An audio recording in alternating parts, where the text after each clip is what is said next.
Stillman and Company, 102.5, 106.3, The Game, streaming live on Twitter, Twitch, YouTube, and Facebook Live from the Spring Hill Heating and Cooling Studios. Ian is here today. Hello, Ian. What up, what up? We do have this little nugget that just got dropped by Adam Schefter, who said that the Titans are planning to interview Lions defensive coordinator Aaron Glenn for their head coach opening. I have some thoughts on that we'll get to, but I want to kind of start on the big stuff here.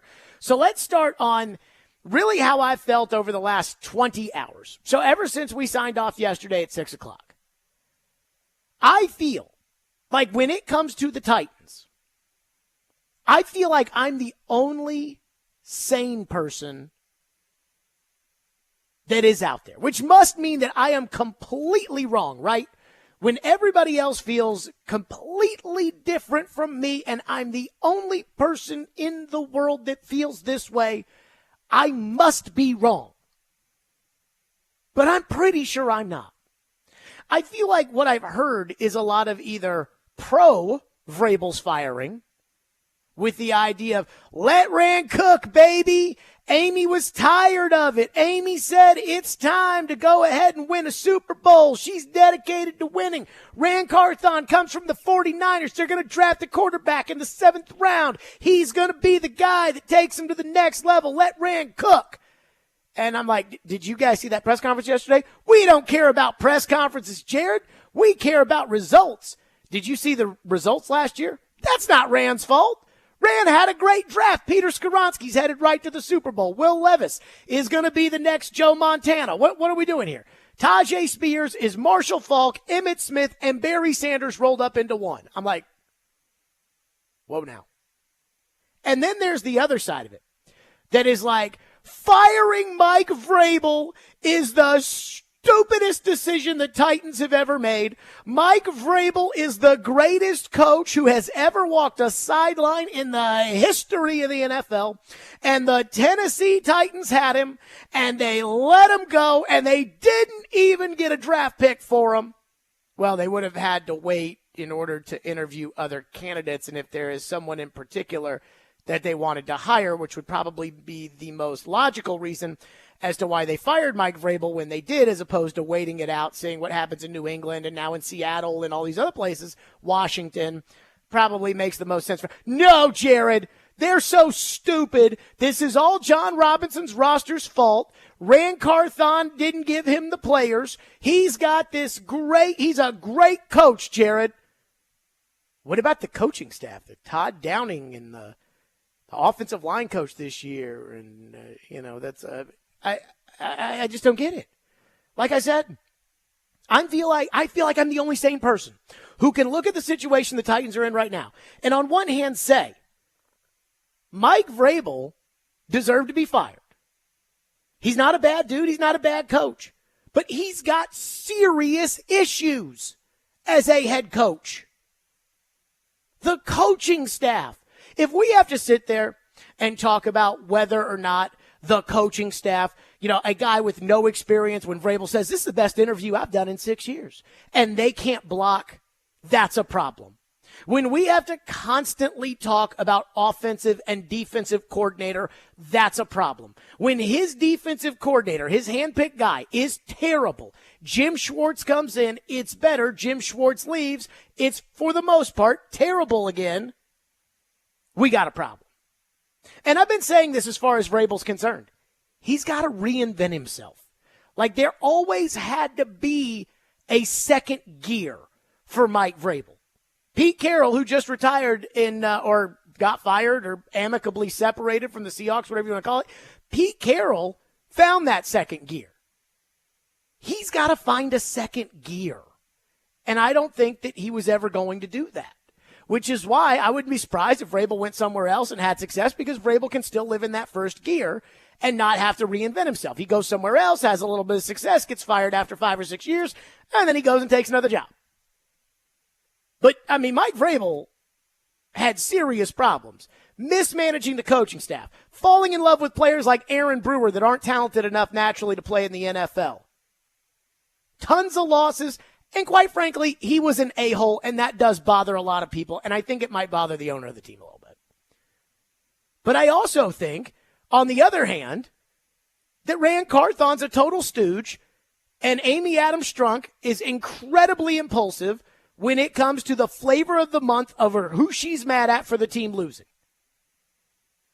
I mean, I hear Rand's draft class is amazing. Again, from the let Rand cook, baby.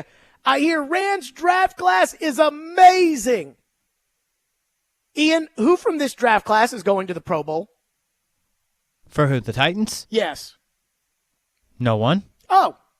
Rand's free agent picks were awesome. Was Andre Dillard? Today I had somebody on Twitter say, Rand's free agent picks were great. I said, what about Dillard? Oh, well, we know that was Vrabel. What? Yesterday, Rand said they were in 100% agreement about everything. Now, I don't believe that because that's not possible, but that's what he said. So it's like this whole selective one way or another as far as how people feel about the Titans. And do I think that, again, ownership is incredibly impulsive and makes bad decisions? Yeah. But I felt that way. See, this isn't like a big shock to me. The realization of, wow, sometimes it feels like this decision-making at the ownership level is incredibly disjointed and it's wild and crazy. I felt this way 13 months ago when John Robinson got fired in the middle of the season when the team was 7-5 in first place and it just won 2 division titles. And I kept digging and digging and digging and digging. I'm like, there's got to be something there. Because you don't just fire the general manager out of nowhere because the guy he traded away spanked the goalpost with a towel. Especially after they had extended him like 8 months before this. So there had to be something there. There wasn't. I'm like, wait a minute, what? They fired him in the middle of the season? And I was at that facility on Wednesday when Vrabel had to talk about it, and I was at that facility on Friday, and I asked everybody on Friday, I said, guys, has this been too much of a distraction? No. We've been focused this week getting ready for Jacksonville. And then Jacksonville came out and beat the crap out of them, which I predicted in Six-Pack Picks that week was going to happen because I felt it that way. I'm like, oh, my God. And I think it was the Thursday of that week where I had this kind of stare in the mirror. You guys were too caught up in the fact that you didn't like John Robinson because he traded away A.J. Brown, that you were too caught up in celebrating that. But I was looking in the mirror saying, oh, my God, my football team that I love, that I went to the Super Bowl when I was 10 years old. My dad won the season ticket lottery. We went. They lost by a yard, and I was shedding real grown tears. I wasn't going to say grown man tears, but I was 10, so I wasn't a grown man.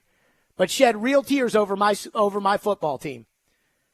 And I'm like, my football team is a dumb team, like the Jets, like the Raiders, like Washington, the teams we always make fun of.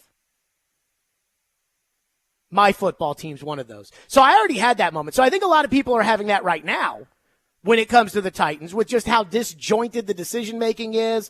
The person who does the firing goes and does a North Korean interview with the team's play-by-play guy, all good all the time, no hard questions. GM gets out there, is basically like, guys, I just work here. I don't have any answers to any of these questions. And the ones I do have answers to, that's a secret. I'll tell you later. So again, I feel like I'm the only person that is living right in the middle. Everybody else is either, our organization's so stupid, I can't believe they would get rid of Mike Vrabel. And the other side of it is, let Rand cook, baby. Amy has a plan and Rand has a plan and they're going to operate their plan. And you watch, Jared, you watch this plan. What I felt like our midday show was today. How can Rand and Amy know everything if last year their offensive line answers, and Rand was a part of this, was Andre Dillard drafting a tackle, moving him to guard, a 270-pound center, a backup right guard, and hoping that the third-round right tackle, who wasn't very good in his rookie season, would be better in his second year. And then when I hear just this, oh, my God, Rand and Amy, they are lockstep. They know everything. I'm like, Did you watch the press conference yesterday? Did that seem like a competent press conference? Did you see last year in the offseason constant rumors about the running back, the safety, the quarterback. Did you see draft night where the Titans were prepared to move up to number 3? Diana Rossini was in your building. She was reporting they were going to do it. And then, as it has been reported, the Texans decided, we're not going to let Tennessee get our quarterback, and they drafted C.J. Stroud. So none of that happened last year? To the people that think that Amy and Rand have a grip on this 100%? So again, in this instant, I feel like everybody is picking a side. They're like all in over here. Rand and Amy, they know what they're doing. Based off of what? And then over here, Vrabel's the best coach. The Titans are so stupid. I can't believe that the Titans. I mean, we're really going to say this about a coach that's won 2 playoff games, and we had to beg him. Literally, I had to sit there and explain. We had to go over this. Beg him to fire a special teams coach who cost him 3 games this year. Seriously? So again, I'm right in the middle. I have no problem with Mike Vrabel being fired. I have no problem with Mike Vrabel getting another job somewhere else. I think that Mike Vrabel can win some games. I do not think that Mike Vrabel is going to go somewhere else and go 17-0. On the other side of it, I still think the Titans are a tire fire.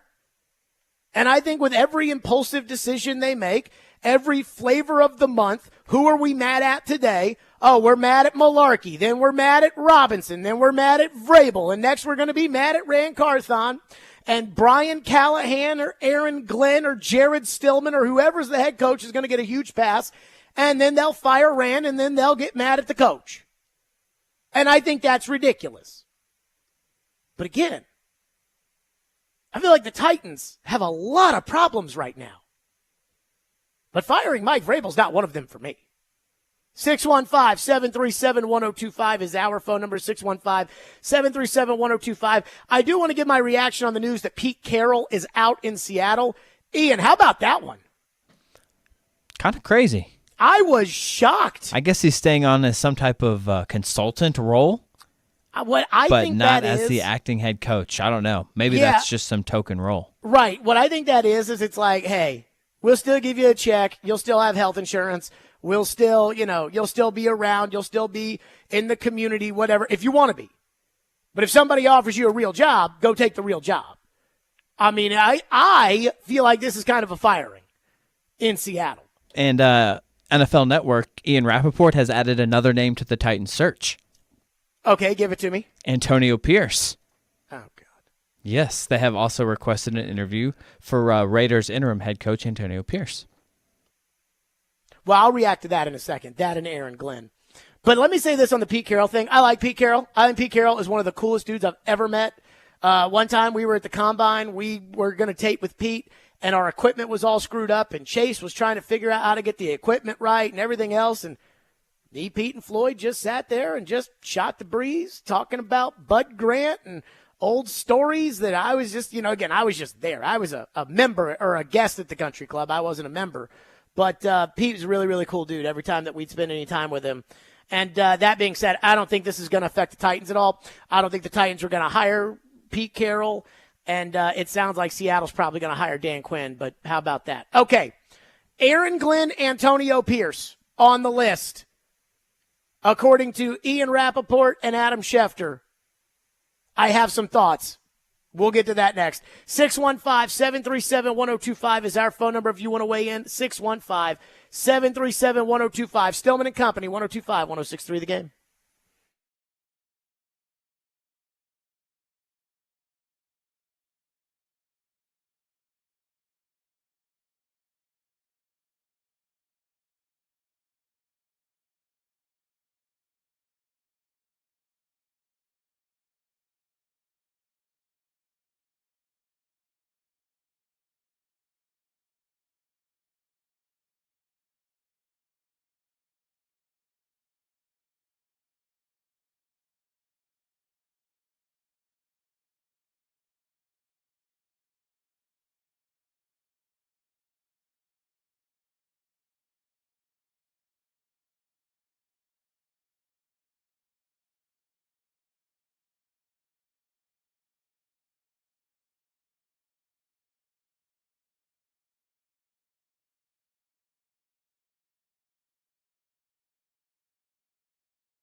some specifics about specifics in the search now.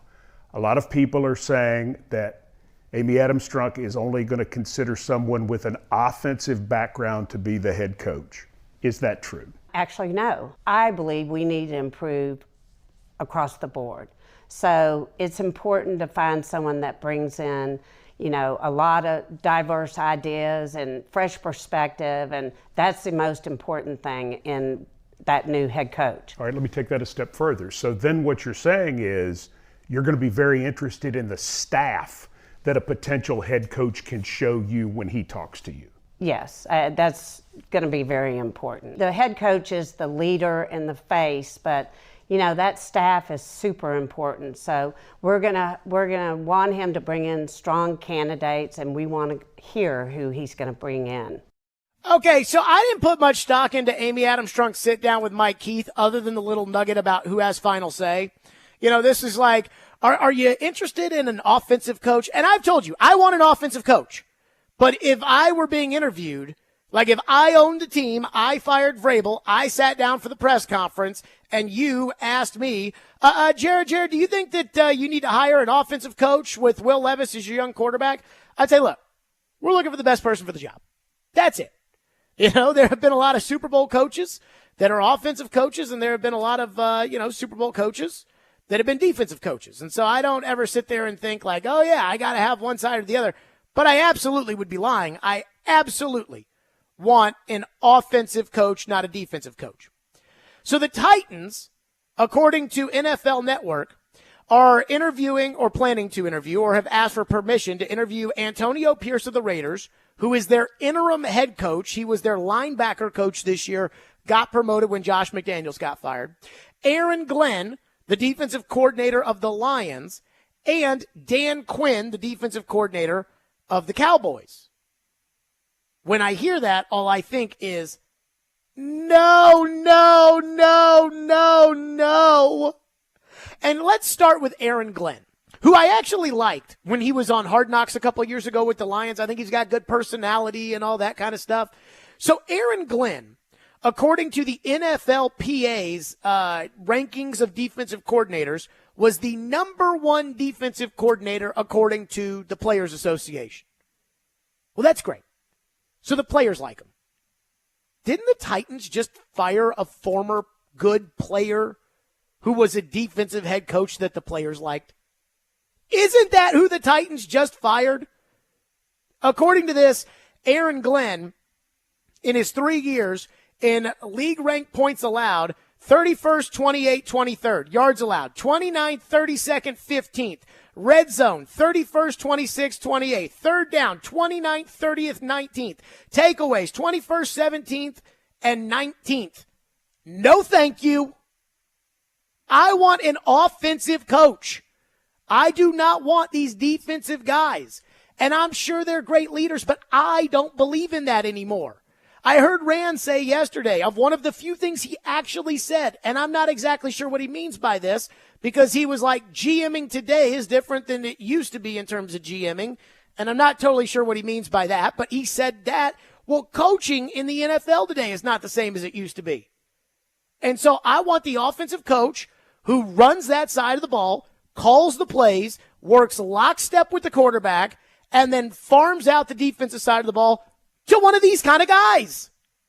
Like, these are the kind of guys to run the defense. Now, somebody's telling me that it's been reported the Titans have also asked for permission with Brian Callahan of the Bengals. I don't have a problem with that. Offensive coach, I like.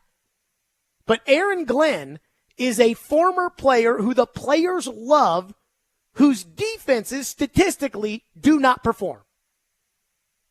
Isn't that the guy they just fired? Isn't that Vrabel?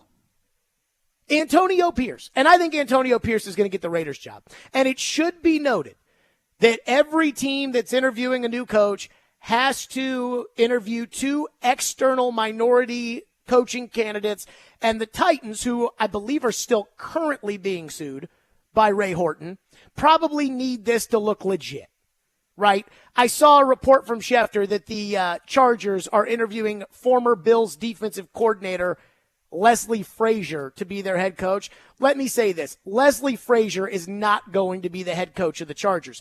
The Chargers just want to get their external minority candidates out of the way as far as the Rooney Rule is concerned. So they're going to interview him, and because he's not with a team right now, they can interview him and they can say, hey, we interviewed an external minority candidate. Don't have to wait until the divisional round of the playoffs. My guess is the Chargers are going for Harbaugh. And so they're going to try to knock those out, interview Harbaugh. They can hire him today. They don't have to wait. You want any of these other guys, you have to wait until the divisional round of the playoffs. But Dan Quinn? No. I am not interested in Dan Quinn.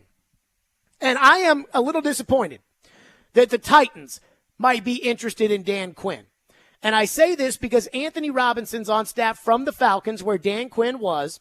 Rand Carthon was with the Falcons. And Thomas Dimitrov was the general manager who hired Rand Carthon into the NFL. Thomas Dimitrov, as we all know, was the general manager when Dan Quinn was the head coach of the Falcons, and they got fired on the same day. And I heard Thomas Dimitrov, who I love. I think he's a great guy. I think he's very bright. He was talking during the season on some podcast or something or another about Bill Belichick. Now, remember, he, like all the other Billites, he prays at the altar of Bill. Because if you worked for Bill, you have to pray to Bill. We even had to deal with that some ourselves, Ian, didn't we? A little bit. Yep. So we know how that works. But he was talking about trading for a coach like Bill Belichick. And he was like, again, these Billites, they're like, oh, Bill's so great, Bill this, Bill that, Bill this. But he talked about how important trading a coach is. And he's like, I look back on our tenure in Atlanta, and I love Dan Quinn. But there was a point in time where maybe if I had had that kind of coach, that would have put us over the top or something like that. Said this months ago. And I'm like, man, Thomas Dimitrov's basically like, nah, if I could have moved on from Dan Quinn, I think I would have felt okay about it. And now they're interviewing him for the head coaching job. I am not interested in Dan Quinn. Sorry. I think Dan Quinn is exactly what I want on the defensive side of the ball for the Titans, which is a veteran defensive coach that can run his defense.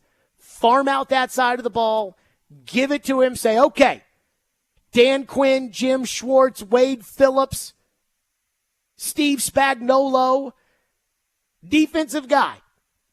You run the defense, and I do the press conferences and coach the offense. That's what I want. The tight pants, the latte, the Shanahan, the McVay, that's what I want. The unbelievable memories that can tell me about what happened on 3rd and 18 6 years ago in a game on the road at the Arizona Cardinals. That's what I want. And so, again, maybe they're just interviewing these defensive guys to do their due diligence to say, like, hey, we interviewed Aaron Glenn. This is a real potential head coaching candidate. We interviewed Antonio Pierce, who is a real potential possibility. That's fine. That's over with. We checked the Rooney Rule boxes. We liked what some of them had to say. Now let's go get the offensive coach. Ian, we got an update here? Yeah, believe this was Tom Pelissero, Mike Kafka, Giants offensive coordinator interview candidate too. I am a fan. And I was told by my people in Kansas City that Eric Bieniemy not getting a head coaching job a couple of years ago really screwed the Chiefs. And the whole plan for Andy Reid was going to be Bieniemy gets a head coaching job. Kafka, who was the quarterback's coach at the time, gets promoted to offensive coordinator, and Kafka's the next guy off of the Andy Reid tree. Brian Daboll gets the job with the Giants, and because Eric Bieniemy didn't get a head coaching job and was still offensive coordinator of the Chiefs at the time, Kafka gets offered the OC job and takes it with the play calling. And I know the Giants stunk this year, but the fact that they had Tommy DeVito playing quarterback, I'm not going to hold that against him. I thought he did a great job with Barkley and Jones last year, and I've heard only good things about Mike Kafka, who's got kind of a Belichick background, played for Belichick. I think he might have coached there a little bit. I'm not totally sure. And then's got the Andy Reid background, which I'm not against. I like the Shanahan-McVay tree more than I like the Andy Reid tree, but I'm okay when it comes to the Andy Reid tree. and I would be interested to hear what Mike Kafka has to say. So I'm not against that one at all. I am against defensive coaches, which is a total 180 from how I would have felt 6 years ago when the Titans were interviewing coaches. That's when I wanted an old ball coach that could rally the team, that would stick that laminated sheet right there in his pants, wear the long sleeves at practice. And, he had a gut, and his assistant coaches had a little bit of a gut, and they were old, grizzled. Their face looked like leather because they had been out in the sun so much. That was what I wanted. Now, I want the guru. So, okay, offensive coaches I can do. Dan Quinn, tell the truth Monday, protect the ball Wednesday. No, thank you. 615-737-1025 is our phone number. We'll get to some of your phones. 615-737-1025 here on our program. And we'll read some of your texts and whatnot as well. I will say this. And we do have to talk about that Rand press conference a little bit. Like, we got to talk about some of the things that went on in that press conference that are just not excusable. We'll get to that coming up next here on Stillman & Company, and then we're right to your phones. FanDuel Sportsbook is my official sportsbook app, and it should be yours too. When it comes to the NFL playoffs, you've got to win one game at a time. But when you bet the NFL playoffs on FanDuel, one game can mean a lot of wins. FanDuel is America's #1 sportsbook, and it has all your favorite bets, like the money line and the spread, plus all sorts of prop bets. I am feeling the Kansas City Chiefs at home this week. I don't think Miami, with all their injuries on defense, they lost their 3 best pass rushers, their best inside backer. Like, I do not think in the frigid temperatures, Tua, who I don't think much about, I do not think on Peacock that we are going to see the Dolphins pull up an upset. So go ahead and take Kansas City. And right now, every day there's an NFL playoff game, FanDuel is giving all customers a no-sweat same-game parlay. That means when you combine all of your bets for a chance at a bigger payday, you'll get bonus bets back if your same-game parlay doesn't win. Just visit FanDuel.com/JGM if you don't already have an account, and make every moment more with FanDuel, an official sportsbook partner of the NFL. 21 and older and present in Tennessee. Minimum 3-leg parlay required. Refund issue is non-withdrawable bonus bets, which expire 7 days after receipt. Max refund $5 unless otherwise specified. Restrictions apply. See terms at sportsbook.fanduel.com. Gambling problem? Call the Tennessee Red Line at 1-800-889-9789.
Mike Vrabel doesn't have a job today. What is the disconnect there? Well, I think Amy spoke to her decision, of making, of the decision she made and why, and that was about her long-term vision, of the organization, and that's really, I think, what it was.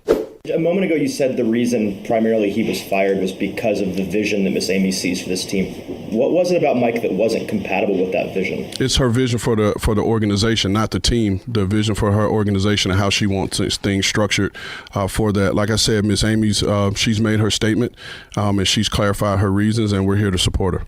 She talked about it, you talked about it, but no one's actually defining what it is. I think at the right moment we'll define that vision, and that's going to come when we hire our next head coach, and we'll be able to give you guys more of a detailed description at that time. Mike not fit the vision today. Well, again, this was about Ms. Amy's long-term vision, and she stated in her statement how she felt. Can't share that vision? No, it's not the time. It's not the time to share that vision today.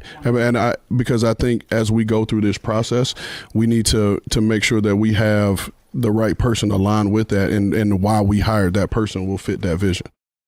Can you tell us what the vision for the team is? Nope. Yesterday was an all-time bad press conference in the almost decade that I've been covering the Tennessee Titans. And there have been some doozies along the way. There was the Mike Mularkey press conference after the Patriots playoff game when he vowed that all the assistant coaches would come back, and he got fired the next day. There was the Mike Vrabel one when he was sent up there after his boss got fired, which was a whole nother debacle. There have been some serious doozies, including some that involved me. But yesterday took the cake. That was horrendous. And there's kind of the fan reaction and the media reaction to it. The fan, and I'm talking about like kind of this like pro-Titans, Titans goggles, nothing's ever wrong, it's never our fault. If the ref screwed us, the ball's not round and it didn't bounce our way, that kind of guy. That response is, we don't care about press conferences, Jared. We care about results. Well, first off, no duh. But more importantly, when it comes to we don't care about press conferences, let me ask you this question. If you can't articulate the vision for the team, how can you execute a vision for the team? And I think that's a fair question to ask.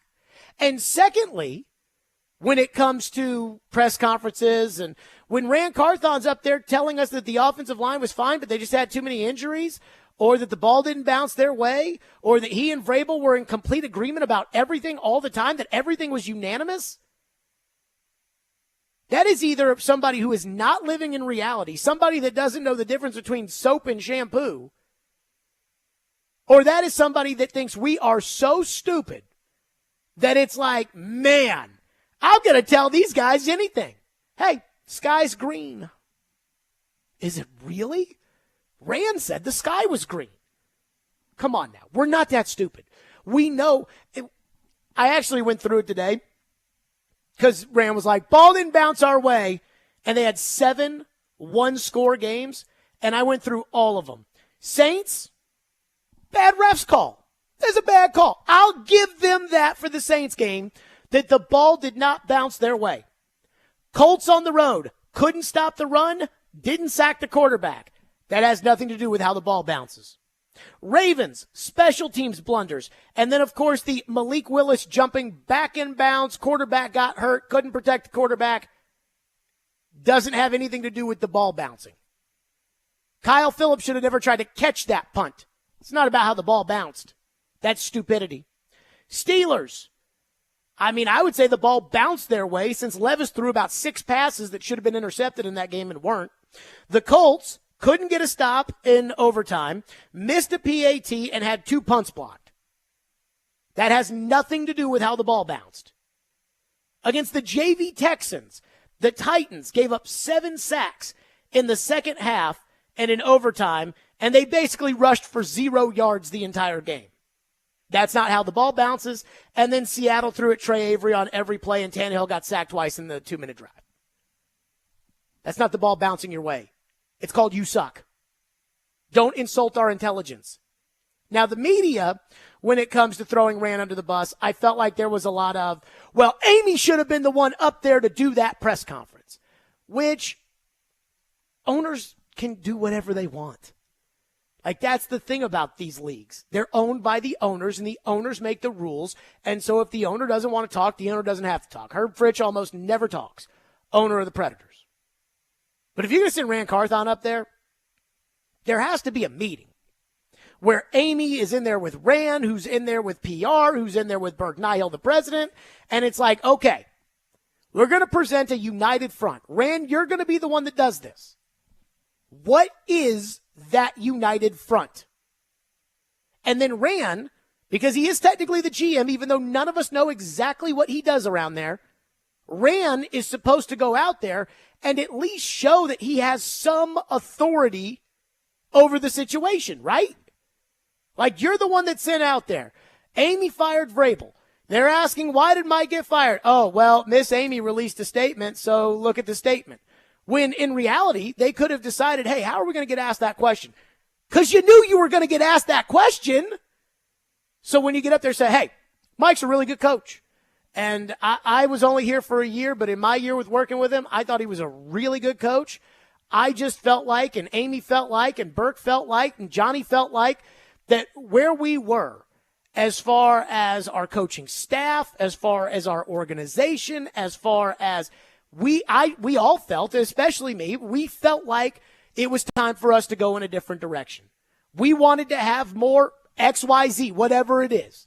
You don't have to sit up there and say Vrabel ran his mouth too much to the media, which I'm starting to pick up hints is something that may have been a problem. You don't have to say that. You don't have to tell us, what are you looking for in your next head coach? I'm looking for an offensive guru. I'm looking for the next guy off the McVay or Shanahan tree that's got the giant laminated play card that covers his entire face, that wears a ball cap, is about 165 pounds, paces up and down the sideline, has a little line beard going on. Like, I'm looking for that guy. You don't have to say that either. But at least act like you've got an idea what's going on. Or at least act. At least act like you've got some authority in this. I actually talked to a former general manager yesterday, and I love the, again, this idea of like, we don't care about press conferences. I mean, if you're not prepared for a press conference, if you look like a fool at a press conference in which you know the questions that are going to be asked ahead of time, how are you supposed to fix the worst offensive line in the NFL? But I was texting with a former GM yesterday, and I was like, hey, did you listen to this Rand Carthon press conference? Because this was, and the GM said, I did hear, quote, I was one of the voices here. And the GM responded to me and said, you're the GM. But Rand didn't come off like the GM yesterday. Rand came off like the guy who's sitting there at the counter at the 7-Eleven. It's like, hey, this says 3 for $1. Why are you charging me for all 3? Let me go check with the manager. That's what it felt like. Like, it felt like Rand was like, dude, I just work here. I don't know. And that's not going to cut it. Like, that's embarrassing. And I will say this, for Amy and her lack of accountability in terms of doing these press conferences and things like that, it's one thing when you want to do it before you ask for $1.2 billion or whatever it is. It is another thing when you take everybody's $1.2 billion. Then it's kind of like, hey, man, this is our team too, Amy. Like, I know you own it, but it's our team. We're paying $1.2 billion for this. So make of that what you will. But Rand doesn't get a pass for what was, I think, a historically bad and avoidable press conference that he could have had yesterday, which I think a lot of people heard me around 2 o'clock saying Rand's incompetent. Then they heard the press conference and they were like, well, I guess Jared might be onto something. 615-737-1025 per Adam Schefter. The Titans are have requested to interview Mike McDonald, the the current defensive coordinator of the Ravens. Wasn't he at Vanderbilt? I think he was at Vanderbilt. I don't know that. But they're the Ravens DC. Again, no offensive coaches. No defensive coaches. Stillman and Company, 615-737-1025. Boy, Chris Sanders called this last week. We'll get his reaction. We'll do that coming up next here on Stillman and Companies. And Stillman and Companies is brought to you by Jarrett Companies, fire, commercial, plumbing, and HVAC divisions above and beyond industry standards. Call 615-515-1270 or visit jarrettcompaniesinc.com.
Stillman and Company, by the way, the Titans, as we said, Adam Schefter saying that they have requested to interview Ravens defensive coordinator Mike McDonald. That is now the fourth defensive coach, joining Aaron Glenn of the Lions, Antonio Pierce of the Raiders, and Dan Quinn of the Cowboys. It looks like the Titans are just going to interview everybody, which that's fine. But I want an offensive coach. And I was like, wait a minute. Didn't he at Vanderbilt? Apparently the Michigan D.C. Jesse Minter was at Vandy. And so Minter took over for McDonald when McDonald went to the Ravens. And Chris Sanders joins us now in the program. Chris Sanders got it right last week when I said, what's going to happen the next time you come on the show? And Chris Sanders said, Vrabel outran Carthon stays. Your reaction? Yeah, I mean, you kind of look at the whole scenario. I know everybody's kind of, blaming Amy for letting him go, but here's the deal. I don't think Vrabel really wanted to be here. And the reason why I say he didn't want to be here, watch his body language when he does interviews. Watch his body language when he leaves, the stadium. And just kind of look at the whole situation also is why would Mike Vrabel, if they're supposed to make decisions with him and Rand Carthon, they're supposed to make decisions amongst each other, why would he tell Amy to hire somebody else for them to make decisions? Basically, that's a leeway to say, you know what, if you're not going to give me this, then that's going to give the opportunity to get fired. So, at the end of the day, I know a lot of people are mad at Amy for firing him, but I think that was a layup for Amy to fire him. I think we can all agree, right? Ian, I want you in this too. Vrabel wanted to get fired, right? Like, nobody's told us that, but, like, we feel that way, right? Yes. I think so. Maybe. For the most part, feels like he kind of maybe worked his way out. It feels that way. What'd you think of that Rand Carthon press conference yesterday, and is it discouraging to you? It was okay. I mean, just kind of look at the innuendos. There was a lot of coach talk, a lot of general manager talk. But I just think that for just the whole party, just for everybody's sake to kind of, get the elephant out of the room, I just think the easiest thing to do is just get Mike Vrabel of a guy who doesn't want to be there. It was painful to watch. It really, really was. But, this is a great opportunity for Rand Carthon to start fresh, get the coach that he wants, and get the other coaches that he needs to make this franchise better. I completely disagree with you. I was so turned off yesterday by, we just had injuries and the ball isn't round and it didn't bounce our way, and Mike and I were in agreement with everything. Well, okay, let me ask you a question. What is he supposed to say? Hey, we suck at offensive line. Hey, no, he was supposed to act say? like he at least had some control over the situation. Okay. He is the GM after all. Okay, but the thing about it is, if a guy gets up there, you got your general manager sit up there that's supposed to change this whole situation around. What if he goes out there and says, our offensive line sucks? We need some more receivers. Or, our quarterback, we still don't know. I mean, you gotta get a general manager that says, okay, yeah, we blew it in this area, but we're gonna try to figure this thing out. But he didn't say that yesterday. The best thing he said, the best thing he said yesterday was when he was asked about Will Levis. I think he was asked about a new coach in Will Levis, and he said, I'm going to tell you guys the same thing I told Will every week, which is you don't have to be number one. You're one of 11. And the message inside of that is Will Levis is a part of the team, and he'll be a part of our coaching search as far as, we want to talk to the new coach about Will Levis, but we will not be hiring our next coach for Will Levis. You know what I mean? That is a good answer. And that is, of 49, the only good one that he had yesterday. I just think that what I wanted to hear is I want to know the direction of where we're going.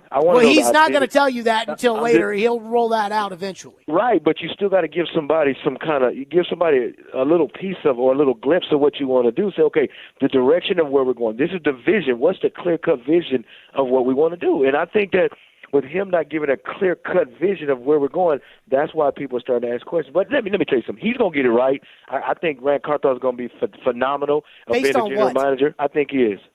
Based on what? I mean, it's his first year.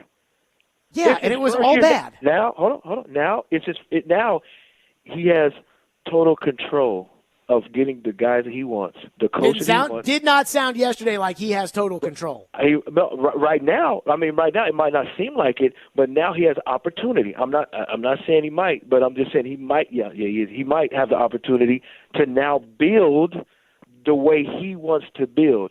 Get some coaches in here with the identity and vision that he wants. So I'm not giving up on him because I think with a little bit of help he's going to be a good general manager. I completely disagree, and I love the moving goalposts. How do you assess that for 1 year? Because everything this year has been a train wreck. Oh my goodness. They go to the combine and out come rumors about Derrick Henry.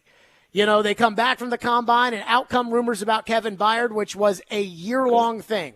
Nobody knew about the quarterback, what they were going to do. It was 1 foot in, 1 foot out, collaboration, buzzwords, right. collaboration. What Rand Carthon is to me, I used to work in sales a long, long time ago, and one of the most frustrating parts of working in sales was anytime I'd sit down with somebody and I'd be like, so, here's our proposal. This is what we want to do.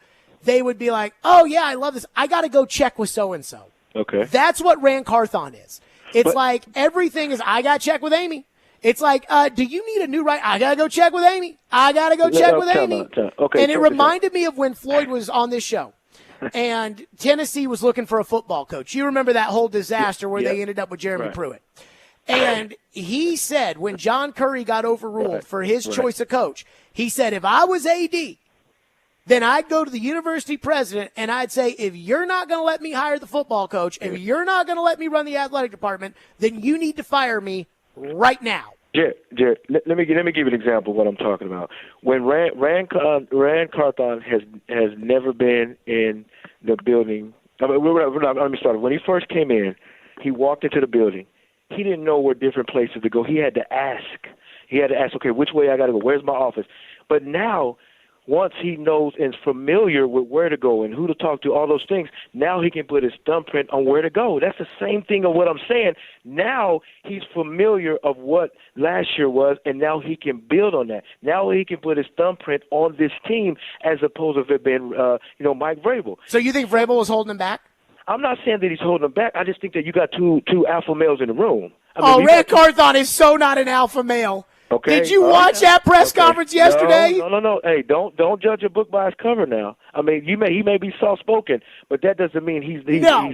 Mike Vrabel, and you know that Mike Vrabel and I had our issues over the years. I like Vrabel plenty. He probably wouldn't piss on me if I was on fire. But I will never not say that Mike Vrabel is not an alpha. Mike Vrabel would have never sat there and deflected and bullcrapped and everything else as much as Rand Carthon did. And you know that. No. Let me tell you something. That's an alpha. When I'm talking about alpha dogs, you're talking about a guy that will fight you, that will tear your head off. I know you're talking about the business side, but the thing about it is when you have two guys that want to do it their way, sometimes guys are gonna bump heads. So you're telling me that Amy's whole premise of collaboration was stupid anyways? Now, let me tell you something. I'm not going to lie. That when Mike Vrabel and Rand Carthon would talk, it was uncomfortable. It looked very uncomfortable. It looked very uncomfortable. I went to camp and I watched, and it looked very uncomfortable. It wasn't natural.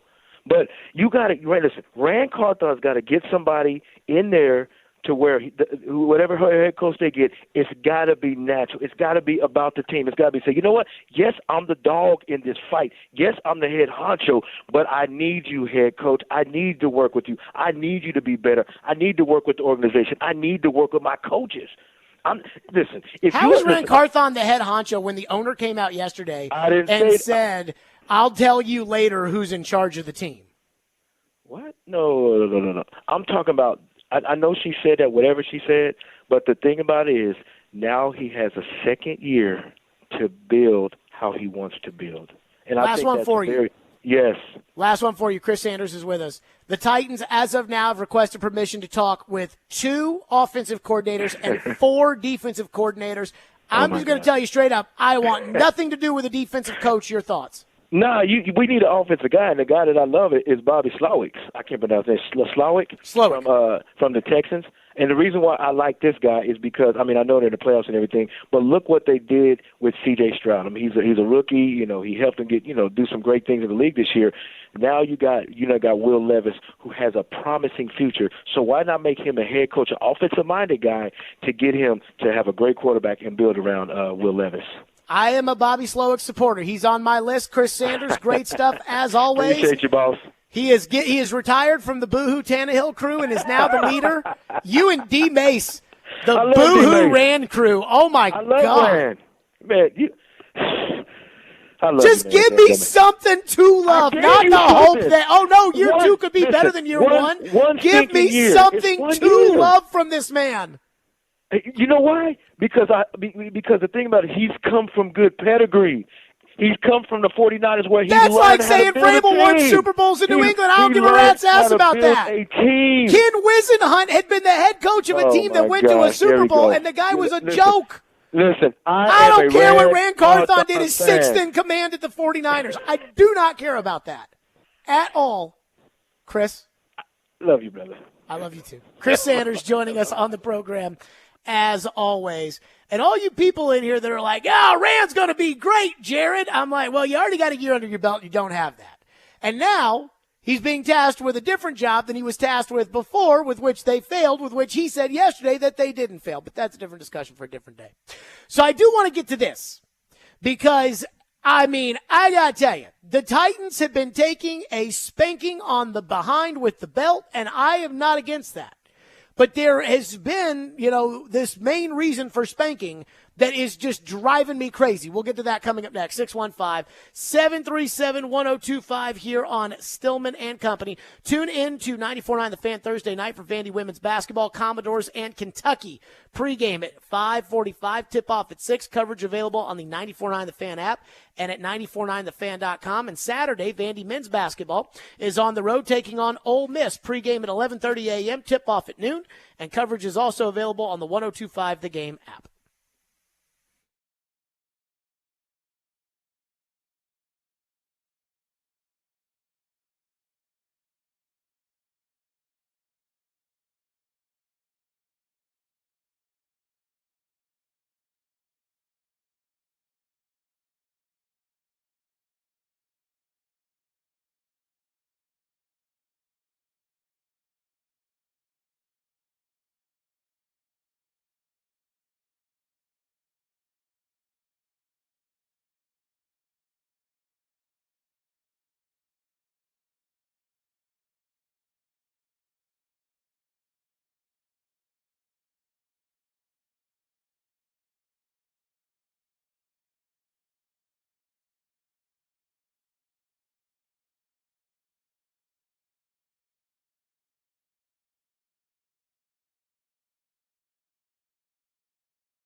Stillman and Company, 102.5, 106.3, The Game, streaming live on Twitter, Twitch, YouTube, and Facebook live from the Spring Hill Heating and Cooling Studios. So there is a narrative, and we will keep you updated with the candidates that the Titans reach out to, that the Titans are going to reportedly interview and all of that.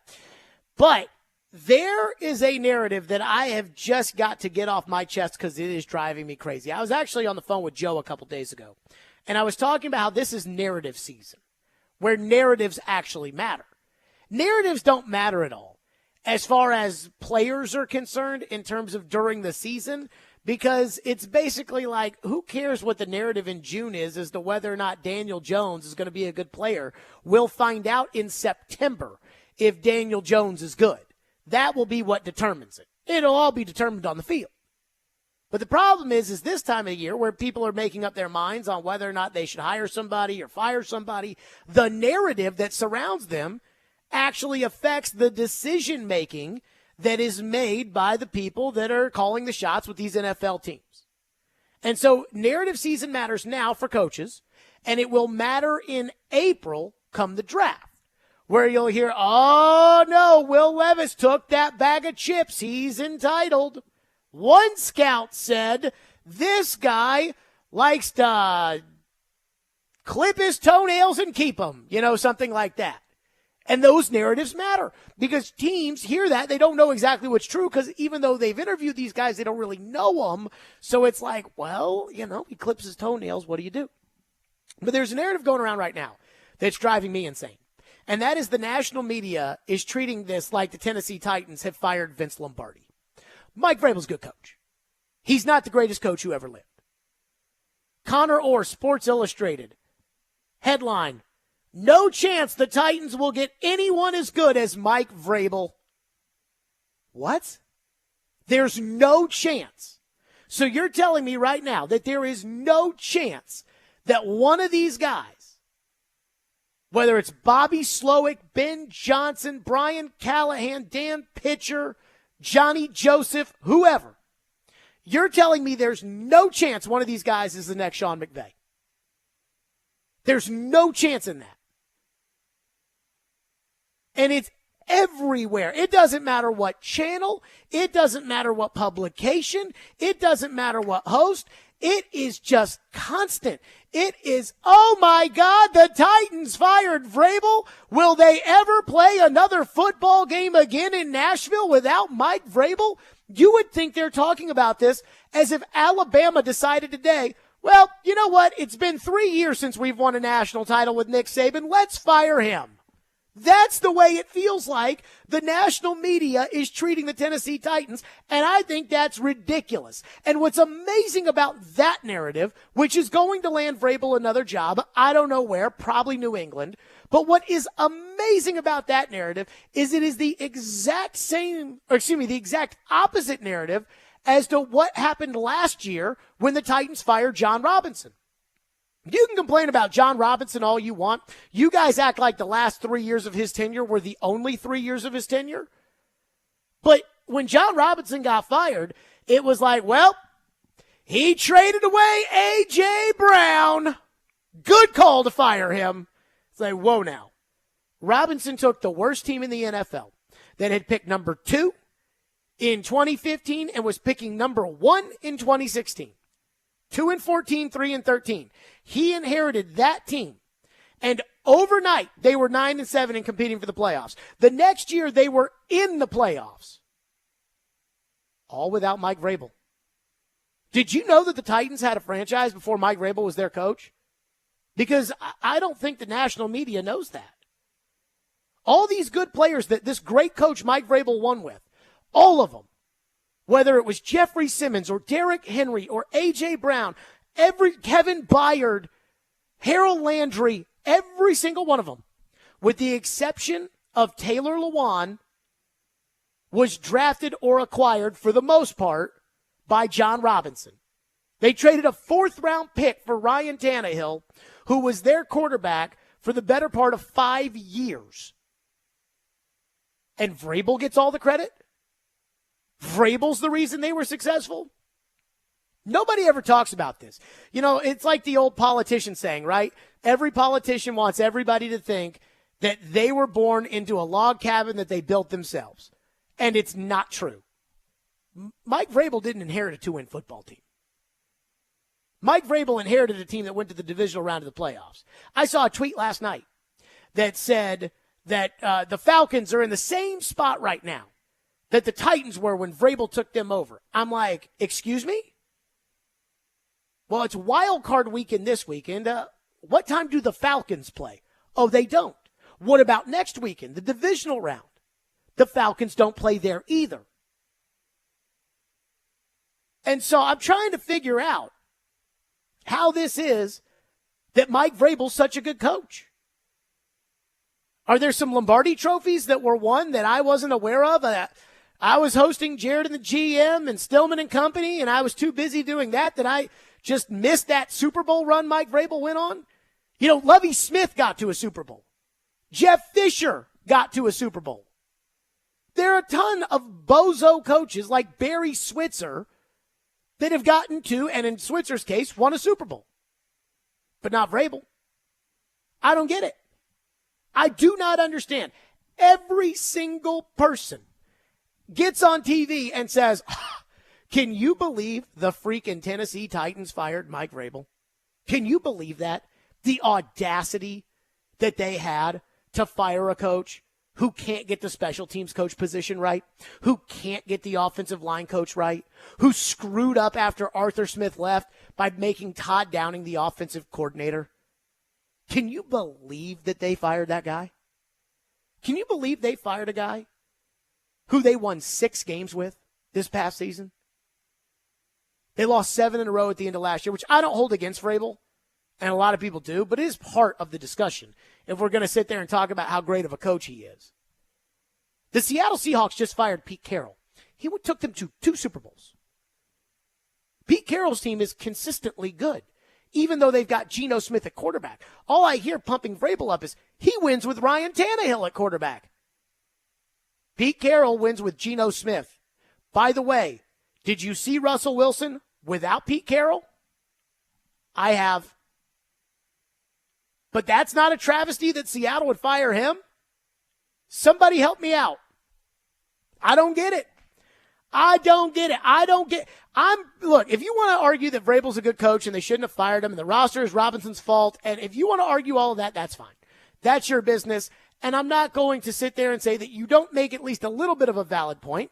But at some point, Vrabel's got to get the coaching staff right. At some point, Vrabel's going to have to work well with others. At some point, Vrabel's going to have to not be a complete a-hole at the podium. Like, he's got to change a little bit too. And he was not willing to do that here. But please spare me, national media, as if Mike Vrabel started the Titans franchise, single-handedly found every player on the team, coached up every player to the best of that player's ability, and completely outfoxed everybody on the sidelines on Sunday. This is not Tom Landry that the Tennessee Titans moved on from. He's a good coach. He's not a great coach. He's not an elite coach. And he is certainly not an irreplaceable coach as everybody out there is telling us that he is. Kyle Shanahan is irreplaceable. Bill Walsh is irreplaceable. Steve Mariucci is not. Vrabel's fine.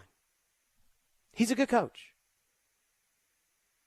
He is not Andy Reid. 615-737-1025 is our phone number, 615-737-1025.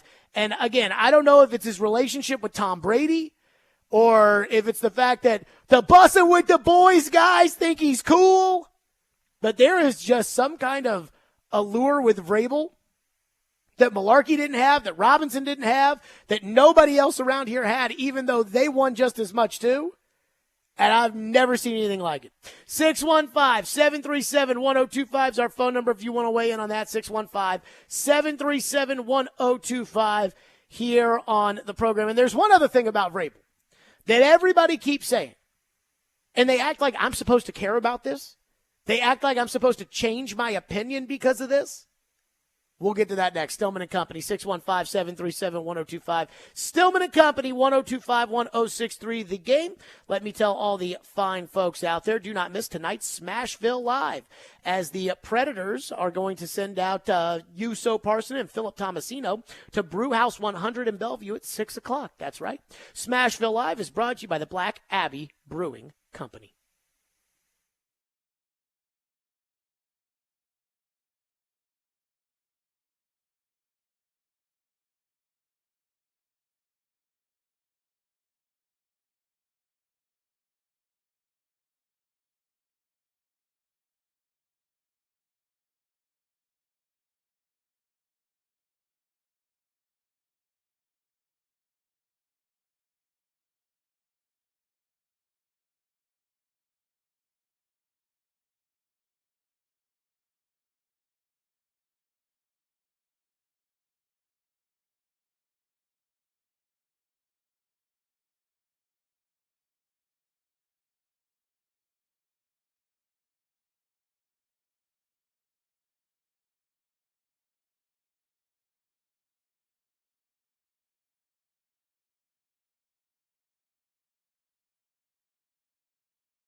All of a sudden, when you look at the coaching market, and I don't know whether Bill Belichick breaks free or not, but all of a sudden you look at the coaching market and you've got Mike Vrabel, perhaps Bill Belichick, and Jim Harbaugh on it.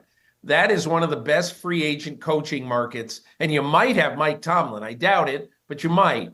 That's going to be one of the best free agent coaching markets, or at least one of the best markets for every TV network in America to go chasing successful coaches who maybe want to take a year off or maybe just want out.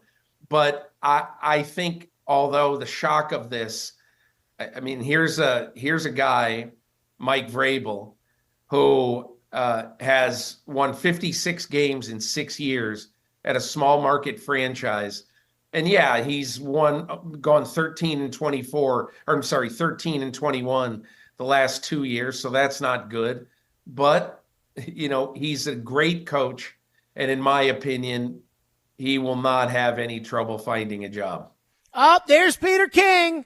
He's won 56 games over 6 years. That's 9 games a year. Again, that's not nothing. Vrabel's not a bad coach, but that's 9 games a year. Let's see how many Jeff Fisher won here, right? So Jeff Fisher, as coach of the Oilers, was 142 wins, and he coached them. Let's take that interim year out. So he coached them, for 15 years. He was the coach, and he won 141 games. What's 141? 141 divided by 15. 9.4! Vrabel's 9.3, Fisher's 9.4. And Peter King sitting there saying, he'll get a job tomorrow. And I'm sure he will. And that's probably part of the reason why they fired Vrabel, because Amy Adams Strunk knew she'd be on the hook if she fired Vrabel and he didn't get another job to have to pay him top of the market money. Well, if he goes and gets a job, she didn't have to pay him. So I think that was factored into the equation. But everybody says this, he'll get a job tomorrow, as if all of a sudden I'm supposed to believe that means that he's some great coach who, the Titans are crazy to fire. And it reminds me of Rex Ryan when he was with the Jets and he got fired. And immediately Rex Ryan got a job with the Bills. And the Bills sold out season tickets. And the idea that Rex Ryan was coaching the Bills was like the most popular thing in town. And then a couple years later, he got fired. Because Rex Ryan's really not that good of a coach. Boy, I tell you, I am traumatized from my childhood. From all the people. And I remember it like it was yesterday. I was sitting in the front seat on the way to school, listening to Mark Howard, Frank Wycheck, Kevin Ingram, and I was listening to them in the front seat of my dad's blue Nissan Quest back in the day. And it was always, not from the host maybe, but more like the guest that would come on there. If you fire Jeff Fisher, he will get a job tomorrow. And he did. And he sucked at that job. John Hines just got a job. I'm not sad about it. It'll be okay. So when I hear that as like God, how stupid could Tennessee be? He'll get a job tomorrow. I'm like, what? Floyd used to tell me that when he cut a guy, he'd say, all this means is that you can't play on this team right now. It doesn't mean that 3 weeks from now you won't be able to play on this team. It doesn't mean that you can't play on another team. It just means you can't play on this team right now. And so I don't have a problem with the idea of Vrabel getting another job. He's going to get another job. But I also don't think this is going to be like A.J. Brown in Philadelphia, where every week everybody has to put their head in their hands and say, oh, my God, why did they do that? And I think that's how everybody's treating it. Phone line is driven by WilsonCountyHyundai.com. Kyle has been waiting patiently on Mike Vrabel. Thank you for calling. What's up, Kyle? Hey, Jared. I'm class of 2008. Don't hate. Just anyways, I've got to go back to on Sunday afternoon after we won. I started hearing the Vrabel might get fired. He's going to get fired.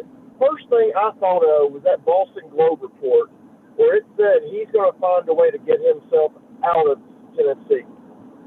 And I was like, he's going to get himself fired. He's so bullheaded. He wants to control the narrative, and he wants to push us. I'm not going to get fired. I'm going to make you fire me. I really think that's what happened. And a lot of that around the Titans, they bash on us for firing Vrabel. That's because we're this small little market, Nashville, Tennessee. I'm sick Well, that's of it. because everybody I'm thinks the tired of it. Titans suck. I mean, like, that's what this all boils down to, is that everybody thinks the Titans suck. Just like every year, everybody thinks the Colts are good. Thank you for your call. Every year, everybody thinks the Colts are good. Every year, everybody thinks the Titans suck. And that's why it's like, how could the sister of the poor, the Titans, do that? I do want to get back to the New England stuff. I was actually listening to Boston radio today, and they were talking about if they hire Vrabel, could a tampering charge be coming their way? But there was a little nugget that was dropped out there on the New England front that we'll get to in a second. But let's roll through some more calls. Jeff has been waiting patiently on Vrabel. Thank you for calling. What's up, Jeff? Yeah, we all know the Titans can win games. Vrabel was a good coach, in my opinion, but as a Titan fan, we're tired of losing. And if we don't get a coach in there that can protect our quarterback, we're going to be in the same shape next year. Yeah. But, I mean, I guess they think that Vrabel can find that, and it was John Robinson's fault that Vrabel didn't, that he wasn't able to protect the quarterback. I mean, this is one thing. I tweeted this out today about the idea of Vrabel going to the Patriots. And I don't know if I shared this thought before. I'm sure I have. Like, I know Boston. I spent a year there covering the Boston teams when I was just north in New Hampshire, which is, again, part of New England. So I know Boston. I listen to Boston radio. My friends are on the radio there. I know Boston. And I know the things that Belichick's done that drive them crazy. And Vrabel does all of them. Mismanagement of the coaching staff. The arrogance of, I told you so. They hate that when it comes to Belichick. The effusive praise for special teams guys who stink, they hate. Vrabel loves those guys. So everything they don't like about Bill is basically a younger version of Vrabel. A younger version that takes probably worse care of himself. Like, that's what it is. And I'm like, I mean, you guys will hate Vrabel. I mean, you guys will hate him.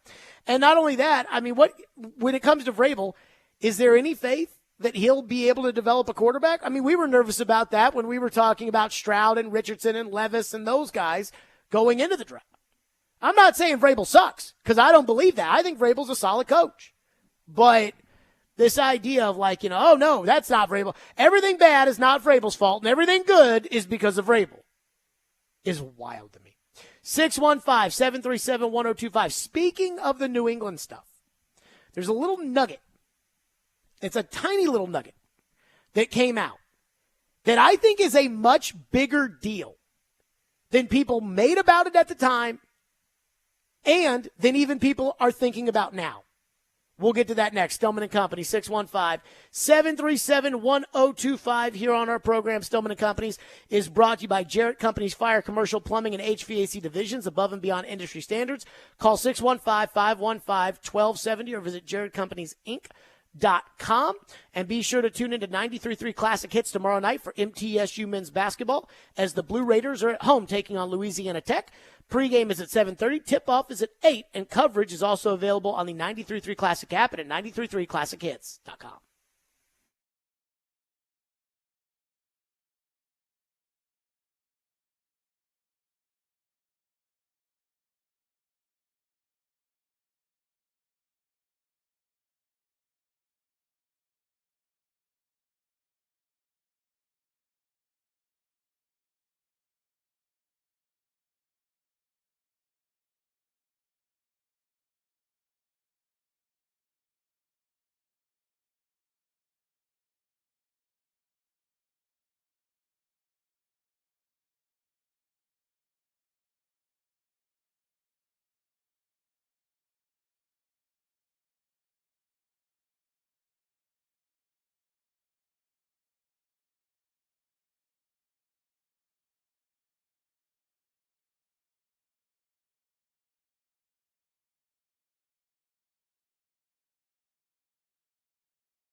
but I also want you not to take this organization for granted. I've been a lot of places. This is a special place with great leadership, great fans, great direction, great coaching. Enjoy it. It's not like this everywhere. Thank you very much. That was Mike Vrabel, Hall of Fame weekend in New England, saying it's not like this everywhere. And I remember this like it was yesterday. I put on the grid at 2:30. I said, Mike Vrabel's going to hate this topic. And we did it. And then in the middle of the segment, and Ian, at that time, I didn't say, hey, he's taking a shot at Titans ownership and the Titans organization. But I was like, is he doing this, or am I just reading too much into it? And then the next day, Gentry Estes asked him about the comments, and he was like, who's parsing it, Gentry? And I was like, I am. And I told him, I said, so does that mean that when you say it's not like this other places, are you talking about here? And Vrabel went into that whole, I was talking about all the Super Bowls that they won and blah, blah, blah. And then he got all mad. And I knew that it was because I think I might have hit a little bit of that truth, or at least brought something out into the open. One thing Vrabel, I guarantee, never said this to me, but I guarantee you he hated this about me, is that everything he said or did, I kept track of. So he'd do a story in the Ringer, and I'd ask a question about it at a press conference, and he'd be like, I don't think that's exactly what I said, but I appreciate you keeping up with me. Like, he hated that. Like, dude, that's what it is being head coach in the NFL. Like, that's how it is. But I always kind of kept that in the back of my mind, and I think everybody else did too. And then Diana Rossini said she started doing some digging when she heard those comments. And Ian Rappaport today was on Good Morning Football, and he was doing a breakdown about why the Titans fired Mike Vrabel, and there were two interesting nuggets in there. This is what he said.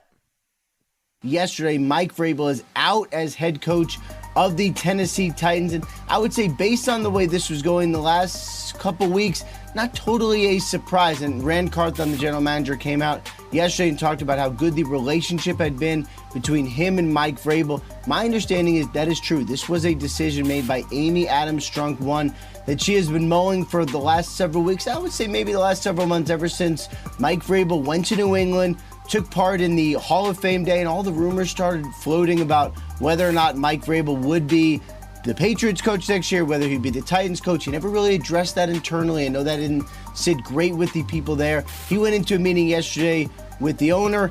It was not a long meeting, and he was presented with a couple different things. Did not sound like he was into it, and he is now out. Okay, so Ian Rappaport, two things in there. First off, he says Amy Adams Strunk's been thinking about this ever since he went to New England, and he said that. Why? Because it's impossible, in my opinion. Joe Rexroad, who called it a nothing burger. It is impossible to hear that when the guy says, I've been a lot of places and it's not like this everywhere. It's hard not to interpret that as he's talking about you. Right? It's like, how many times does somebody say something and you think that it's about you when it's not about you? That happens to me all the time. I'm like, I think that person's saying that about me. Although sometimes I say so many things that, it does happen. And so I think that that's a little nugget right there, that, hey, that made him mad. And apparently, Ian Rappaport brought it up again today on The Insiders, a show on NFL Plus that never works on the Fire Stick. Apparently, he said on The Insiders that pissed them off. And I'll say this, I know Rappaport has sources in ownership. Like, I know he does, because he does break a lot of Titans news. So, Ian, maybe I was onto something there. Maybe so. Okay. A lot of you guys are going to go crazy when you hear this. According to Tom Pelissero, NFL Network, the Titans have requested permission to interview Lions offensive coordinator Ben Johnson. So I like it because I want an offensive coach. I want a guy who's, 170 pounds, tight pants, big play card. I want all of that. I want him to interview those guys and pick the best one. Johnson's done a good job with the Lions. But I don't know if he's better than Bobby Slowick or if he's better than Brian Callahan. And I'm not picking favorites on this stuff because it's impossible to know if we don't actually talk to them ourselves, and we don't. But they have requested permission to interview Ben Johnson. It says requested permission, right, Ian? That is correct. Okay, so that doesn't mean that they're going to want to talk to the Titans. They put in a request to interview. There you go. So make of that what you will. But again, I want the offensive gurus, and he apparently is one of them. By the way, they put out that rumor that he wanted top of the market money, and then his agent shot that down. But I think Joe said that that's usually like one of the old tricks is the agent puts it out there, and then the agent says, that's not true. I don't know if I can pay a Ben Johnson top of the market money. The reality of all these coordinators, and I'm going to go back at some point probably tonight and kind of do the research. How many years are there where there's a guy out there that's, this great guru coach that everybody's like, oh, he's the best coordinator, and they absolutely freaking suck? And I think we'd be surprised that it is more often than not. But I don't know that. I haven't done the research. James has been waiting patiently, and he's up next, 615-737-1025. What's up, James? Hey, Jared. Listen, as far as Mike Vrabel being fired, I'm kind of on the fence with it. I don't think he was a bad coach, but I'm with you about the national media and all the talking heads. What do they base that on? That's just their informed opinion. But here's the crux of it all for me. And you and I have talked about this on the radio before. I've talked to Ian about it when I've called in. Whoever's responsible for allowing this offensive line to become putrid, and that's no other word to describe it the last 2 years, that's the person or persons who should be fired. And I'm going to tell you right now, we've discussed this too. Until they get that offensive line fixed, Will Levis is not going to last long. This offensive line has been responsible for Ryan Tannehill being hurt twice, and it's been responsible for Will Levis being hurt. And if they don't get that dadgum line fixed soon, he is going to not have a very long career in the NFL. Just want to hear your backup on the radio. Thanks a lot, Jared. Yeah, James, I appreciate your call. They got to get the offensive line fixed. And this is what's great about the NFL, is they make it incredibly hard to blame somebody for it. Yesterday, Rand Carthon blamed the injuries on the offensive line for why the offensive line wasn't good. Then when pressed about it, said that, no, I had a part in that offensive line, which, well, no, duh. What I am concerned about is the fact that they had one mission. Vrabel's not a personnel guy. Vrabel's never worked in personnel. Vrabel has never evaluated talent outside of last year in his life. Rand has. And they took the number one problem in the offseason, and they made it worse. I hear a lot of people that say you can't fix the offensive line in 1 year. And I hear that over and over and over and over and over again. Well, Rand and Mike couldn't have fixed it in 1 year. Well, then how are they going to fix it for next year? Because I know you guys are not interested in being bad next year.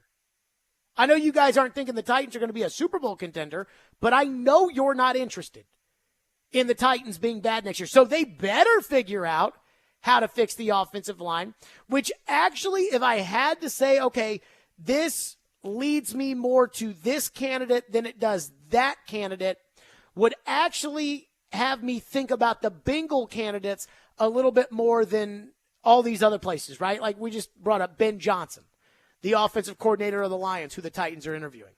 And Ben Johnson has a great offensive line. Well, they drafted their center in the first round. They drafted their left tackle in the first round. They drafted their right tackle like 6th overall in Penei Sewell.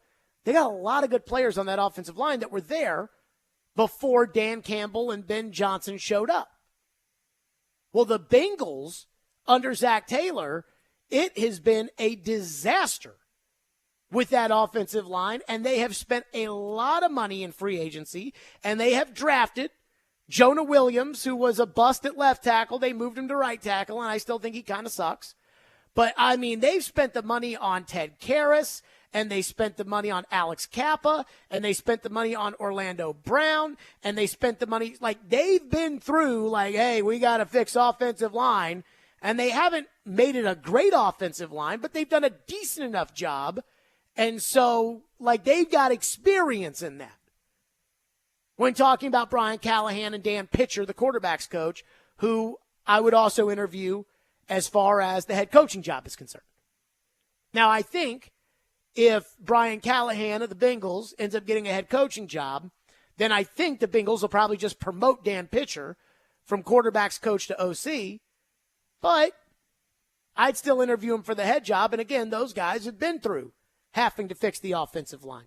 615-737-1025. More on your phone. 615-737-1025. Stillman and Company. And we'll reset who all the Titans are talking to as far as these head coaching searches are concerned. 1025-1063 The Game.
Mike, you made a comment during all that that's kind of getting parsed here, talking about... Who's parsing it, Gentry? I'm parsing. Well, then ask the question, Jared. The question, when you said that other organizations don't do things as well as the Patriots, and that you know because you've been there, were you referring to this organization? They've won six Super Bowls in 20 years. That's what I was alluding to. You know what I mean? I don't know what to tell you. Like, it's just extremely,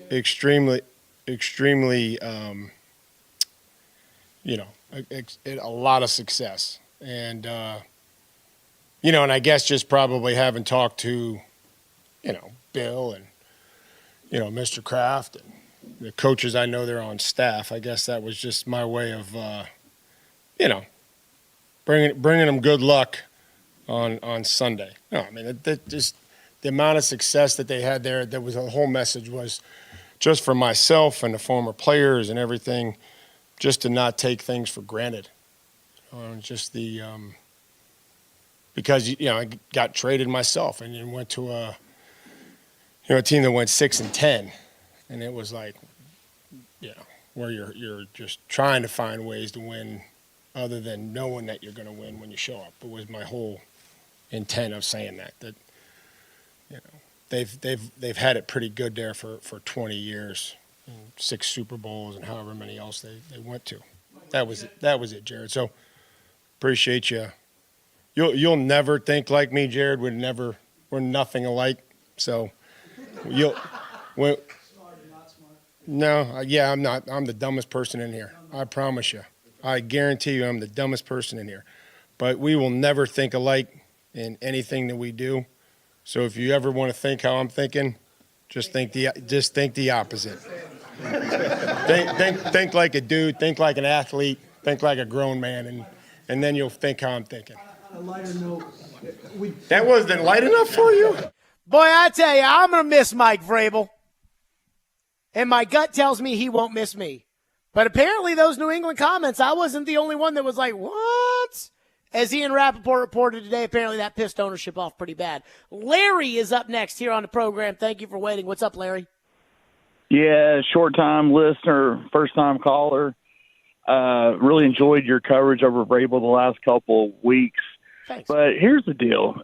There's no way in hell that Kraft and Vrabel did not get together while he was up there getting that Hall of Fame BS.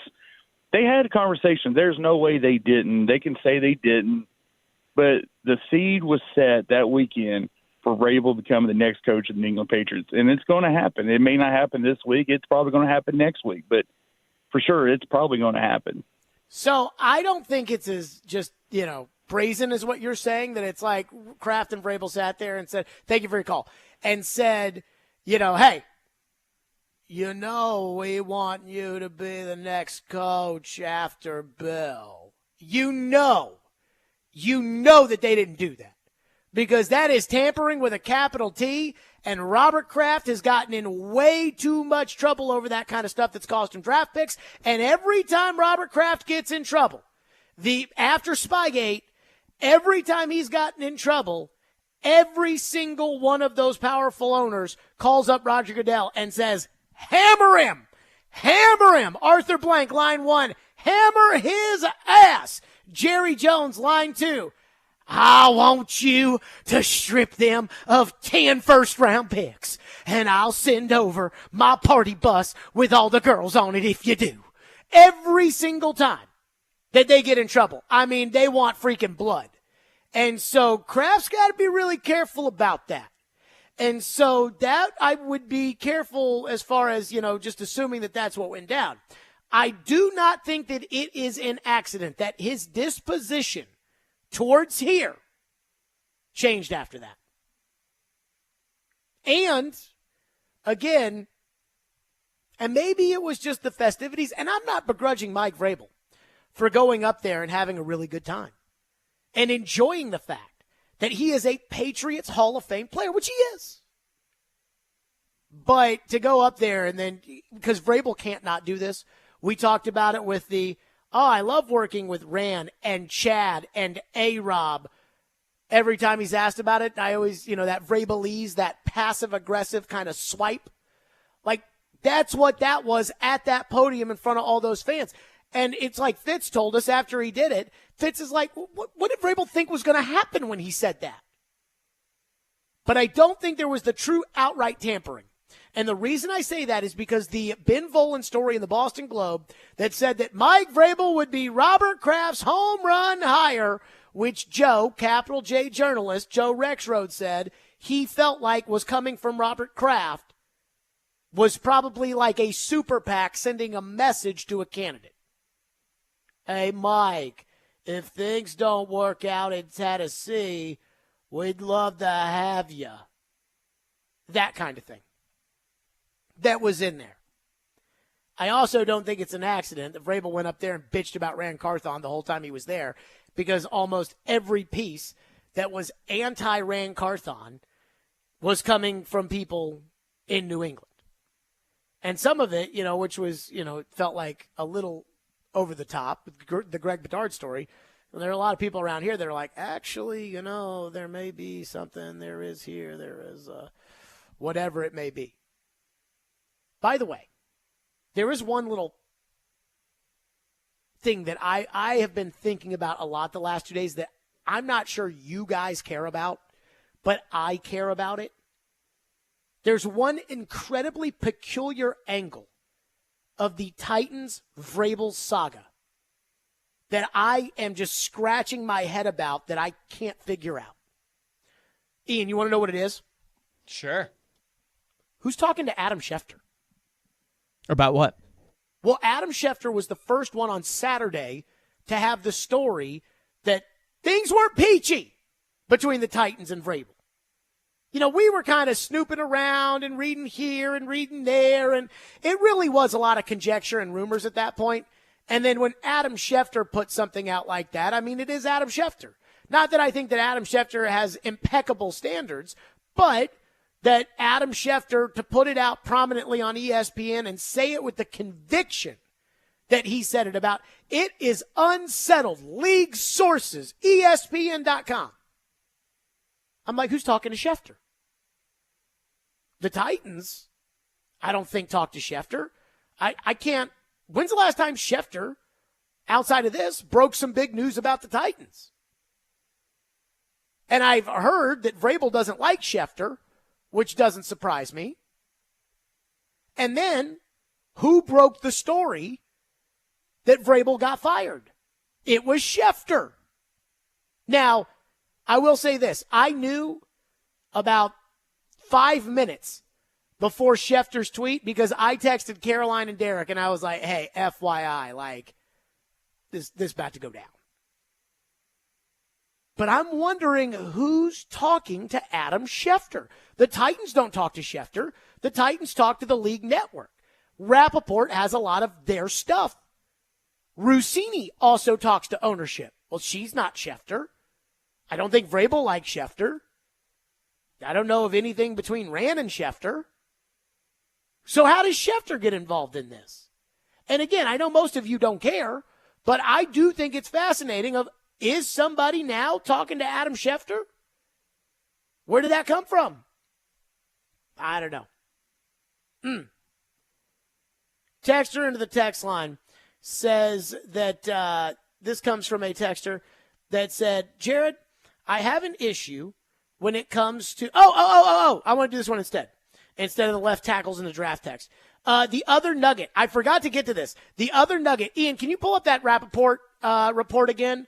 There was a second nugget in there that nobody's talking about, that the Titans haven't even talked about. And again, ownership talks to Rappaport. Listen to this. Yesterday, Mike Vrabel is out as head coach of the Tennessee Titans. And I would say based on the way this was going the last couple weeks, not totally a surprise. And Rand Carthon, the general manager, came out yesterday and talked about how good the relationship had been between him and Mike Vrabel. My understanding is that is true. This was a decision made by Amy Adams Strunk, one that she has been mulling for the last several weeks. I would say maybe the last several months, ever since Mike Vrabel went to New England, took part in the Hall of Fame day, and all the rumors started floating about whether or not Mike Vrabel would be the Patriots coach next year, whether he'd be the Titans coach. He never really addressed that internally. I know that didn't sit great with the people there. He went into a meeting yesterday with the owner. It was not a long meeting, and he was presented with a couple different things. Did not sound like he was into it, and he is now out. Okay, so he was presented with a couple of different things. That's the second nugget. Ian, have we heard that at all? That Vrabel was presented with a couple of different things? I don't think so. I mean, what we were told was that Vrabel was going to go to them. Right, with basically a list of demands that they weren't going to say yes to, and then he was basically going to get fired. Maybe those were their rebuttals to him, the different options to try and address his concerns. Maybe. But I found that to be fascinating. 615-737-1025. So a lot of people are on the boo-hoo Rand crew now, which I'm a little surprised by. I've been yelling and screaming about Rand Carthon for about 6 weeks, and all of a sudden, Derek Mason and Chris Sanders become the biggest Rand Carthon fans in the history of the NFL. Not sure I totally understand that. But there is one thing where Rand needs to live up to his reputation.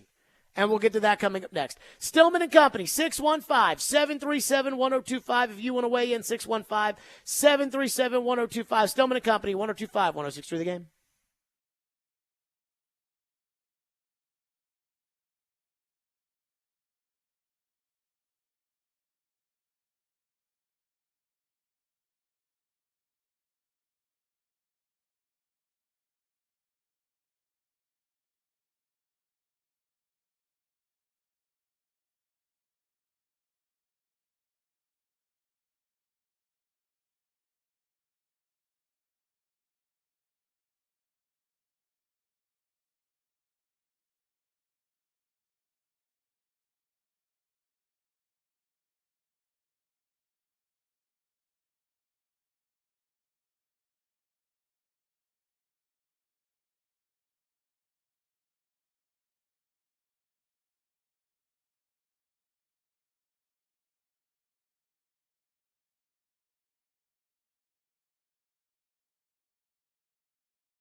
Stillman and Company, 102.5, 106.3 The Game, streaming live on Twitter, Twitch, YouTube, and Facebook live from the Spring Hill Heating and Cooling Studios. Fitzy in 30 minutes. The Titans coaching search is upon us. Offensive coordinators they have requested permission with Mike Kafka of the Giants, Andy Reid Tree, Brian Callahan of the Bengals, Sean McVay Tree. Zach Taylor's the head coach. He's the OC. That's that. And Ben Johnson of the Lions, who I do not think is on any of these trees. I believe Ben Johnson was, in Miami before this? And so I don't know exactly where he comes from. But he is lighting up the scoreboard, which we like. So, that, I will tell you, is a step in the right direction at least. Offense. Then there's the defensive guys. Aaron Glenn of the Lions, Antonio Pierce, the interim coach of the Raiders, Dan Quinn, and the defensive coordinator, Mike McDonald, of the Ravens. And so the Titans are getting out there trying to get in front of the big names. As I've said, I don't want a defensive coach. But there is one thing that the Titans absolutely, positively have to do, which is if they're going to fire Mike Vrabel, which they already have, and they are not going to seek trade compensation, which they didn't, then they have to get out in front of the coaching search. They have to justify not waiting so that they could just hire somebody that nobody else wanted to hire. And there is a sense, I've talked to some people in the NFL who have said this is not a good job, talking about the Titans. And they said it's not an ownership thing, it's a talent thing on the football team, that it is not a good job. But Diana Rossini was on Robbie and Rex Road. And while I'm not the biggest Rand Carthon fan in the world, and you guys know that, apparently his people skills are one of his biggest strengths. And Diana says that perhaps that could be a key in this coaching search for the Titans. The future of the Tennessee Titans is her vision, and it's going to be Rand's. And he has really good relationships around the league with different coaching staffs or different coaches and people that I know that they have confidence that he's going to be able to find the right guy for what they want to do next. Okay. Well, he better, because one thing that I am worried about is when it comes to a guy like Bobby Slowick of the Houston Texans that knows Rand from San Francisco, I am worried that there's going to be a little bit of a, yeah, I know Rand, I love him. He's a good guy. But, I'm not going to go stake my career onto Rand Carthon. And I wonder, again, you can like this or not like this. This is narrative season. And narratives matter in narrative season. The Greg Bedard report about Rand Carthon. The things that I've heard and have said about Rand Carthon. PK backed up the Rand Carthon report by Greg Bedard by saying, I wouldn't report that, what I have, but I've heard a little something that I wouldn't have even brought up if Bedard hadn't brought it up, but I've heard something similar to that. And so I'm worried that when it comes to Rand Carthon's leading this search, that there are going to be top candidates that are actually turned away by Rand Carthon. And the idea of having to collaborate and having to rely on Rand Carthon for their success, regardless of whether or not it's true. And everybody involved says this had nothing to do with it. In narrative season, the narrative is out there that Mike Vrabel and Rand Carthon didn't get along. Whether it was not petty and he doesn't like him and he likes it, not that, but more so that they didn't share the same vision for the organization. The buzzwords that the Titans love to use. They didn't collaborate, whatever it may be. Chris Sanders was on the show earlier today being like, well, now Rand's going to be able to do things his way, which I'm not certain of since Amy said that she wouldn't give full authority to Rand yet. But, I'm a little worried that when it comes to Rand Carthon leading this search, that there's going to be candidates that are turned off by Rand Carthon. But when Diana Rossini says, hey, they're going to do things the Rand Carthon way here, I'm like, well, I hope those people skills are really, really good so it can convince one of these guys. And I don't know who's good and who's bad. I don't know who's good between Callahan and Slowick and Johnson and Stillman. I don't know who's good. That's their job to figure out. But the one thing I'd say is, I hope she's right, because they need a good coach, and they need a coach that can really take this organization by the cojones and really drag it in the right direction. They need a coach who can be the driver of the whole thing and just really let Rand be a GM like George Payton in Denver, where Sean Payton gets his way. That's what they need.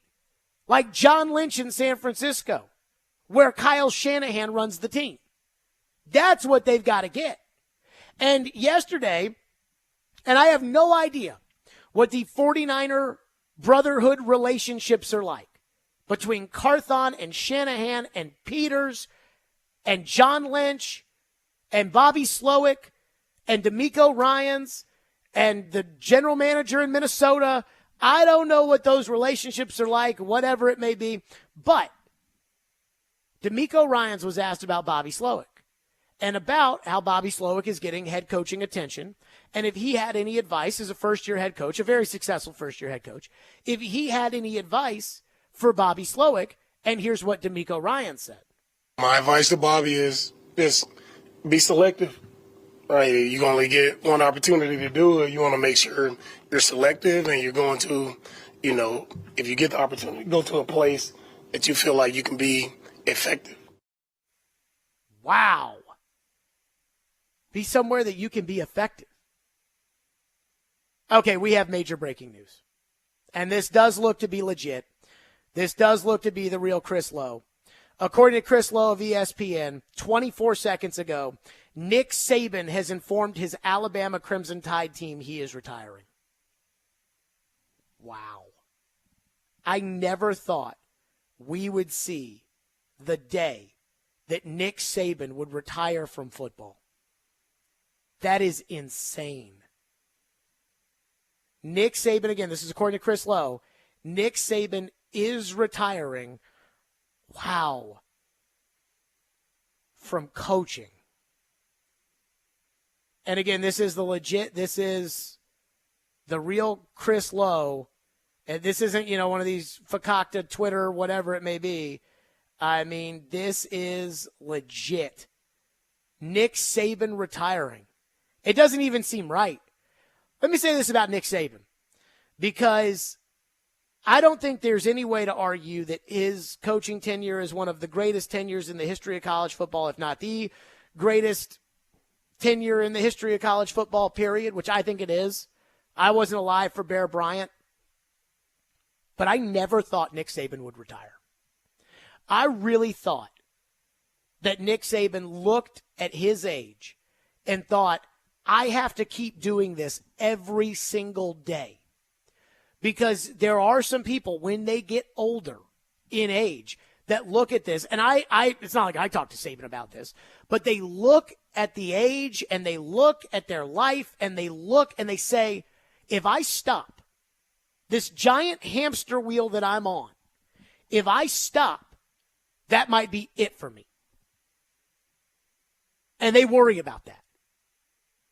And I wondered if Saban, because of what he had been through with athletic directors that had hired him had passed away, friends and coaching of his had passed away, I wondered if Nick Saban was going to just continue to ride the hamster wheel, because Nick Saban probably thought to himself, and I know he had made some backhanded comments about this in the past, but Nick Saban had said that, I don't know what I'd do if I wasn't coaching football.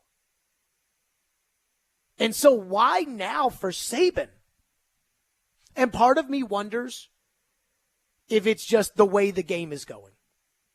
And I have thought a lot about this over the years, about the head coaches and everything else and where it's all trending. And I have thought, when it comes to Saban and Coach K and Roy Williams and Jay Wright and a lot of these coaches, they've seen what's going on with NIL. They see what's going on with the transfer portal.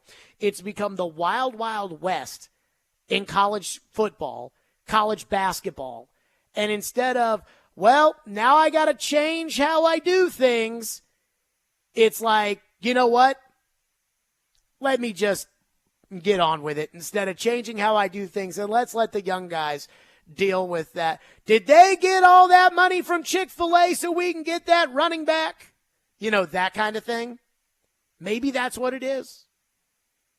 But I am stunned. Again, breaking news from Chris Lowe from ESPN. Nick Saban is retiring at Alabama. He has told the team that he is retiring. Don't think there's any way that Nick Saban's going to be coaching the Titans. Is there? I'm kidding. Man. This bums me out. And I'll tell you again a quick Saban story. So I never get too caught up in, one of the things that I love about my job is that I think it's incredible that people, are like, I want to hear what Jared has to say. Because I don't think that my opinion about the Titans coaching staff is any different than yours, other than I just have more time to think about it because that's what I do for a living, whereas you, for the most part, probably have like a real job and you worry about those things and I worry about the Titans. But I always thought that was pretty cool.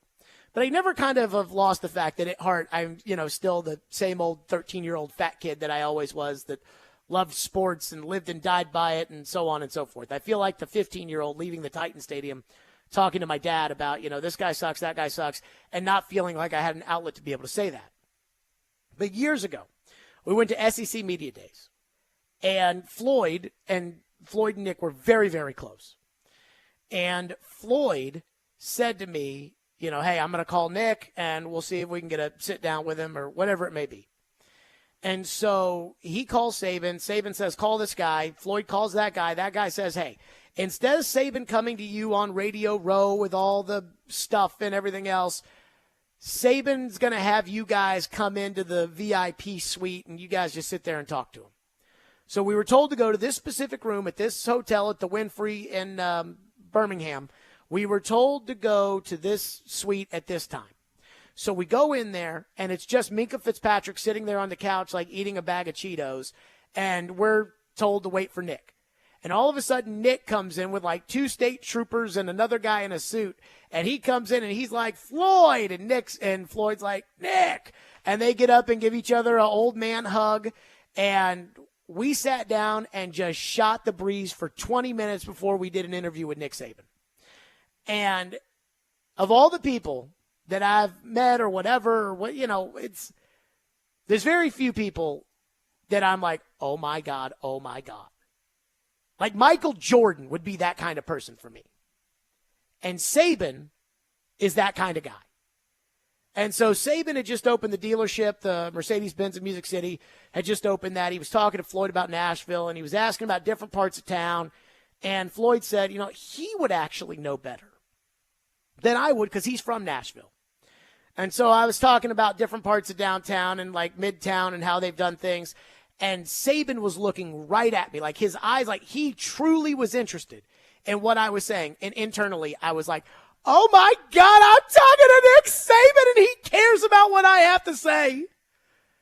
And that's like the one time that I felt that way. That is how much respect I have for Nick Saban. Then over the years, every time we'd be in the same spot as Saban come on the show. And then when Floyd passed away, I was like, hey, let's reach out to Alabama, see if Saban want to come on. Nick Saban called me and was like, in a very somber Nick Saban tone, and was like, well, I just want you to know that I've been thinking about you, and I've been thinking about Sally, and I've been thinking about the Reeses, and I hope you guys are doing okay. And I just want you to know how much Floyd was a good friend of mine and a good coach, and how much I enjoyed seeing him and everything else.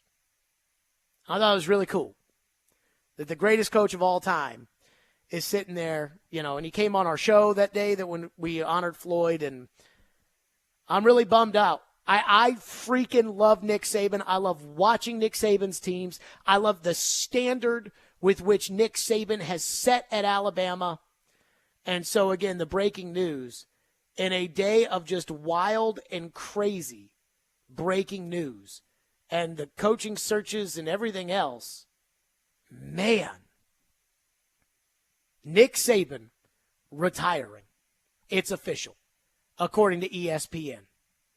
What the hell's Nick Saban going to do now? Game day. No way. Why Saban's not? not going to do TV.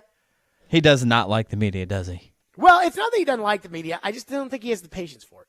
And, like, not only that, when you're in the media like that, like, Saban's not going to do a daily talk show like this. No, but game day's only during the football season, once a week. I know. He's going to be bored. He's one of those guys like Floyd that, like, he's got one hobby outside of football, and that's really only to balance out his life with football. It's like when Floyd was retired, he told me, he was like, there was nothing for me to do. And I think Saban's going to be the same way.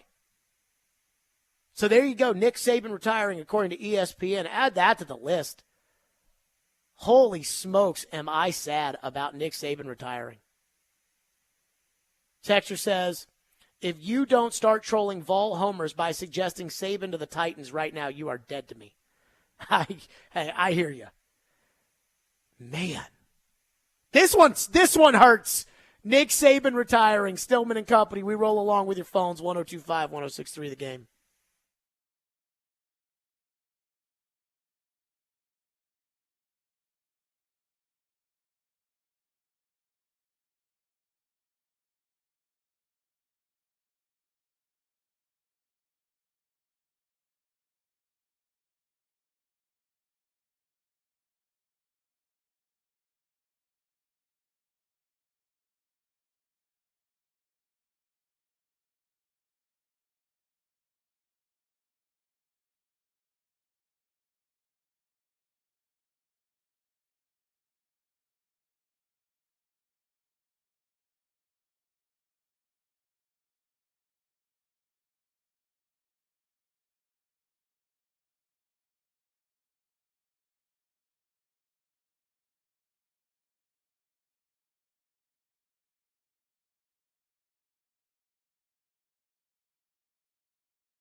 I have heard that Mike Vrabel thought this time last year, Mike Vrabel thought Ryan Cowden was getting the general manager job. That it had been indicated to Vrabel that Ryan Cowden was going to be the general manager of the Titans, and that I think it had also been indicated to Cowden that Ryan Cowden was likely to be the general manager of the Titans, and that they were going to go forward and, you know, their vision combined together would be what would run the Titans. In fact, if you go back to Vrabel's press conference after the last game last year, he talked about how they would be more aligned in the future. And a lot of people took that as a shot at John Robinson. But again, I was told that Vrabel thought Ryan Cowden was getting the job. Then, all of a sudden, from what I was told, it was like, surprise! And that Vrabel's anger with the organization is not that he doesn't like Rand Carthon. At least that's what I've been led to believe. But it is that Vrabel is upset or is disappointed about maybe there's a lack of trust there. That was Sunday's pregame show.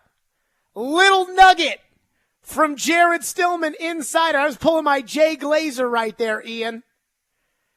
Yeah, you were. So this comes from Albert Breer, Sports Illustrated. I know Albert a little bit. I like him fine. I would say this. A lot of people yesterday on Twitter were like, he's a Vrabel guy, and he is, but he's also a Rand Carthon guy. Keep that in mind. That I think he's got a decent enough relationship with Rand Carthon. Sports Illustrated, Albert Breer says, I do think Vrabel would be wise, and I think he will, to prioritize structure wherever he goes next after what he just went through. Every indication I've gotten is that he really likes and is good at team building, the part of the job. And so Tennessee Titans owner Amy Adams Strunk changing the rules of engagement is a big part of why this came to a head. Breer continues, for what it's worth, I'd also say that the dismissal of then interim GM Ryan Cowden, who was Robinson's number 2, was an early sign that I didn't see at the time that we would eventually get to where we are now. Cowden, now working for the New York Giants, was eye to eye with Vrabel on a lot of things to the point where I think he could wind up being the GM at Vrabel's next landing spot. Now, Ian, I dropped that nugget on Sunday, but how long ago were me and you talking about Vrabel and Cowden and kind of the nuggets we had heard behind the scenes? Oh, hard to say exactly. Well, we definitely don't want to say exactly, but what? September? October? Sounds about right. I want to say when he went to Foxborough was when we kind of heard some of that Cowden stuff. And again, what I heard was that Vrabel was told it was going to be Cowden. Cowden was told it was going to be Cowden. And then all of a sudden it was, surprise! And Albert Breer's backing that up. Ellie is up next. Our phone line is driven by WilsonCountyHyundai.com. Again, Nick Saban retiring at Alabama, and I am bummed about it. Ellie, go ahead. First of all, I'd like to congratulate all the other SEC coaches besides Kirby Smart. Your school's relevant again. The second thing is Mike Vrabel came into a good position. He stepped into it. He took over a playoff caliber team. John Robinson drafted some good players. Who has Mike Vrabel truly developed and made better? No. He left us with a bad team who he's not developed any players, and now we have to go in a direction where we have to go more offensive and develop players. Well, I mean, you don't count like Harold Landry or Roger McCreary or Jeffrey Simmons or, getting the best out of Danico Autry or David Long Jr. He gets the best. He gets the best out of players. I don't know if he truly develops them to be great players. I mean, Harold Landry might even be better than he has. I don't think he's. I think what's his name Schwartz did a better job in developing than actually Vrabel. And when Schwartz left, you saw some of them regress, not get better, like what's his name, number 99, Rashad Weaver, and other players like that. I mean, let's be real. He came in with a playoff team. He's leaving us with a crappy top 10 draft pick. We could do better, and I think that's the vision that Amy Adams has. Thank you. Yeah, so I appreciate your call. I don't know what the freaking vision Amy Adams Strunk had. I'll be honest with you. I have no idea what that vision is. I really don't know. I mean, they get up there and they say these buzzwords like, I want collaboration. Well, wasn't that what they said yesterday was they were really good at was collaboration? And now you don't want that? Somebody help me out here. Fitz will join us next. We'll get his reaction to both The Titans, Vrabel, the job opening, and that's the first part. And the second part for both is Saban. And also, what's next at Bama? We'll do that with Fitz. We'll do that coming up next as he joins us here on the program. Again, I am bummed about the news from ESPN that Nick Saban is retiring from college football. What I'm not bummed about, though, is how great Window Nation is. I am not a window expert, but Window Nation has the window experts. So go to windownation.com. If you've been looking at an ugly window in your home, or you're thinking about buying a new home and you want to put some windows here, you want to move some windows there, or you've been thinking about the energy costs in your home with the rapid changing temperatures that we have right now, Window Nation, they're your guys. Window Nation's great. All you got to do is call out the design consultations. They'll come out. They average about 11,000 windows each person. So when someone comes to your home, they're truly an expert, and they will figure out what is best for your home. So not only will it be good for building value in your home because it will be more aesthetically pleasing, the windows will be updated, but it also won't run you dry. Because at Window Nation right now, those new windows are more affordable than you think. No interest for 5 years and 50% off all window styles. Do not wait. Simply call 866-90-NATION. Again, that's 866-90-NATION, or visit windownation.com.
So about 3 months ago, the Titans decided that they were going to make the quarterback change to Will Levis. At least Ryan Tannehill was hurt. They were coming off of the bye. And Vrabel said he was going to play both quarterbacks. And then Ian Rappaport reported Will Levis is going to be the starting quarterback. And Vrabel said, I didn't say that. I'm going to play both quarterbacks. And we brought Jason Fitz on that day, and Jason Fitz was like, yeah, those coaches inside that building are not very happy. And that is what sparked, I think, the initial fire to this Vrabel-Carthon collaboration. Who said what? Who likes what? Who's this what? Jason Fitz joins us now on the program, Yahoo Sports and Fox Sports Radio. So, Fitz, let's start there. What do you make of the Titans moving on from Vrabel, and what do you think of everybody saying this is the stupidest thing the Titans could have done? But here's the hard part. And I've really grappled with this. I actually just did a piece for Yahoo Sports that'll go up in the next day or two about the fact that, you can't accept mediocrity as a result, but change for the sake of change isn't always a great thing. Look at how many times you get it wrong in the coaching cycle when you hire somebody new. So I get nervous or change for the sake of change. Vrabel is widely well-regarded. Anytime this happens, I look at a divorce and I ask myself this, okay, which one of them are still going to be a hot commodity? I can't talk to anybody that seems to think the Titans are particularly hot.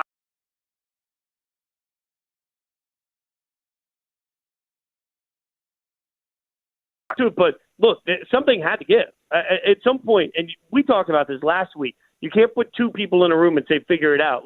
That just inevitably doesn't happen, right? Something had to give. I'm a little surprised, though, at this point, that the something was Amy Adams-Strunk deciding that she was just going to get rid of the coach. That's given Rand Carthon a lot of power and a lot of opportunity, and I'm not sure what he's done yet to give people faith that that's going to be the right thing. I mean, you better hope he gets this hire right, because it's a big leap.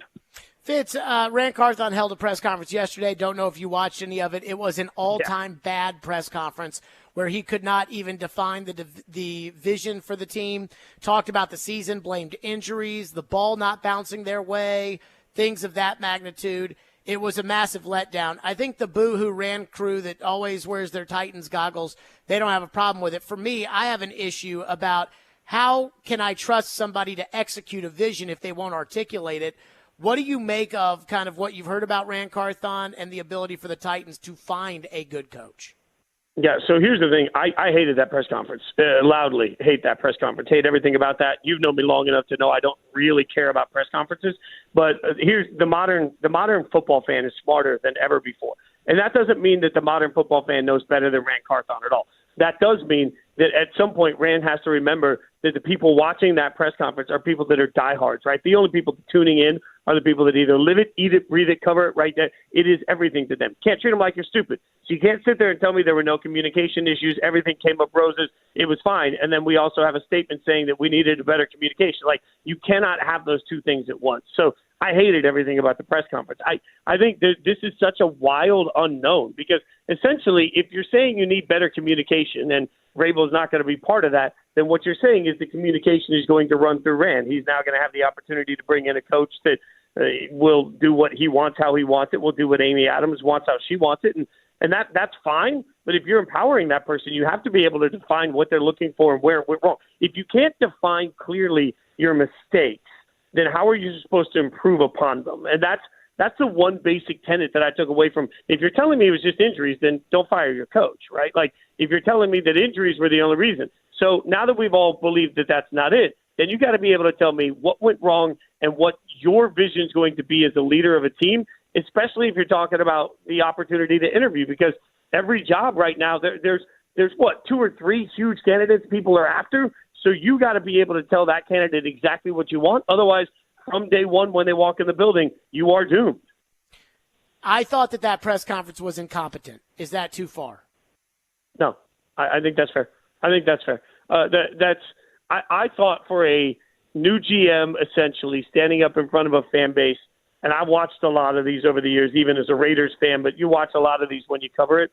I thought it was one of the least inspiring press conferences I've seen from a new administration in that situation. And you got to be able to come out and really tell everybody, you got to calm the ship right there, right? I made sure to enunciate that clearly so you didn't get in trouble. You got to come out and really, if the Titanic is sinking, you got to talk everybody into calmly getting into the lifeguards or into the lifeboats He did not do any of that. So if I was a Titans fan, which, is not something that I'm a diehard for, if I was a Titans fan, I would not feel better after watching Rand Carthon.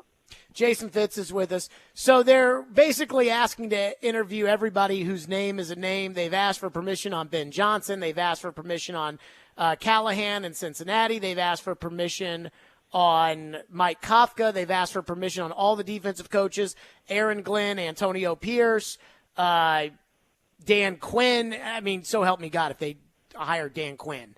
And then McDonald with the Ravens. What if you were sitting here saying, okay, here's the situation the Titans are in with young Will Levis, a bad team, and they need a coach, in my opinion, Fitz, who can be the alpha guy in the organization, who I think Amy's going to give full control to. Who should it be? So here's the thing. I went back a few years ago. I'm gonna sort of dance your answer before I give it to you. I went back a few years ago and I looked at the ESPN.com hiring rankings when I was still at ESPN. Every year, at the end of the year, they do which was the best and which was the worst. And it was funny to me, the year the Eagles were in the Super Bowl with Doug Peterson as the coach, I went back and looked at the year he was fired, and he was ranked as the worst coach, and he was the only coach that was hired in his cycle that still had his job. So I say that because I genuinely think it is such a crapshoot. What I have to remind everybody, the reason I love Ben Johnson is Ben Johnson seems to have that dog in him, people like him. But I would remind everybody, the job of head coach is so different than the job of offensive coordinator. Not everybody can manage to do both of those things, right? So this presumption you bring in an offensive coordinator and that's going to make him a great leader of men, that just doesn't necessarily translate, right? So I understand. I personally, if I was hiring today, I would want somebody that was going to come in and that was going to work on entire roster construction. I'm not sure Will Levis is really the answer, but I think you got too many holes and there won't be a quarterback where they're picking. So I just take the best player on the board and I start a 3-year process and trying to make my roster better, as gross as that sounds to everybody.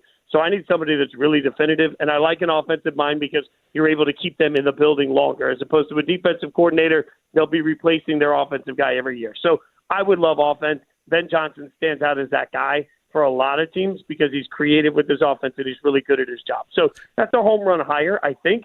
But I would just remind everybody that every time we think somebody's a home run hire, how many teams passed on even interviewing Mike McDaniel? And when he was hired, it was, wow, this guy's really weird. Don't know if he's going to work. How many people laughed at the Dan Campbell hire because the whole bite him at the knees? Nobody sat there and thought, oh, I'm inspired by Dan Campbell, right? It just felt cheesy. So, I say all of that to say we have no idea. So I know that doesn't instill faith in everybody, but, man, again, the devil you know versus the devil you don't. If I right now had the choice as a random organization, if I had the choice to hire Mike Vrabel or one of these offensive coordinators, I'd be more comfortable with Vrabel than any of them. Really? Jason Fitz is with us. What do you make of Nick Saban's retirement, and who's the next Alabama coach? I think Lane Kiffin's probably the next coach, although Lanning will get a lot of consideration. What? I think part of the reason Lane I think Kiffin? Yeah, Lane Kiffin's the next coach. Look, I don't think at this point, the rumor, the names that immediately popped up from everybody as my phone was blowing up that I think is pretty smart were Sark and Lanning. That's where people want to go. You're not going to outspend Texas. So Sark's not going anywhere. Sark's just about to get a fat raise. He'll stay in Texas, get a fat raise. Lanning is interesting. Will Oregon want to back up a Brinks truck for Lanning? Has he even shown that he deserves that? I don't know. There's some real questions in my mind about the way he manages the game. Lane makes a lot of sense. It's an easier hire to poach this late in the cycle. I think the craziest part about it, though, and you can appreciate this being an SEC country, there's this moment where look at Duke basketball. Without Coach K, Duke basketball to the casuals is fairly irrelevant, and all of college basketball has taken a hit without those big names. Saban was bigger than just Alabama. I think the curious part of this is we live in a world where there's a possibility Saban and Harbaugh are both gone, and if Saban and Harbaugh are gone, I'm looking around saying, man, the entire sport has got to figure out who the next identity of college football is going to be, because love or hate him, people care about Saban. People watch Saban. So Alabama doesn't just have to find a coach. That coach is going to have to step into huge shoes, massive shadow. And by the way, all of a sudden the sport's going to have to figure out who their face is, because college sports without those coaches as faces don't do as well. No, I agree with you. I was just thinking about that. Roy Williams and Kay and Jay Wright all retired within a year of each other. I think Jay Wright retired right after Kay, the same year. And I think, college basketball, other than Calipari, who's Like, oh, yeah, let's see them play. And then I go to college football. This would be if Tom Brady and Peyton Manning both were walked away from the game at the same time. I mean, I'm trying to think, like, who is a needle mover to draw me to the TV to watch college football? It's really hard to think with the coach outside of a Nick Saban. I think Alabama got in the playoff this year because of Nick Saban and the allure of Nick Saban. This is a massive blow. Like, I'm bummed out as a fan more than anything else, but this is a massive blow to college football. Fitz, do you think that this is like, I believe that Kay and Roy and Jay Wright and all those guys got out because they saw transfer portal, NIL, we don't want to deal with it. Do you think that Saban may be in the same boat, or do you think this is different? No, it's 100%. I mean, most of the coaches I talk to will tell you how different it is. I talked to one coach of a program that's done really well, and he said that when he went into recruiting, every time that he sat down on the couch, the first thing he was asked was how much money was there. Like, the first thing he was asked. He was like, we're having to adjust because everything is, okay, what can I make there? And that's such a different mindset. If you're Saban and you for years have been like, nothing is going to be given, everything's going to be earned, I can't even promise you're going to play, and I don't really care how you feel about that. How are you dealing with the transfer portal and the fact that every single year people pop in and out? Like, I'm not complaining about it. You know I'm a fan of it. I love it. I think long-term it's good for the game.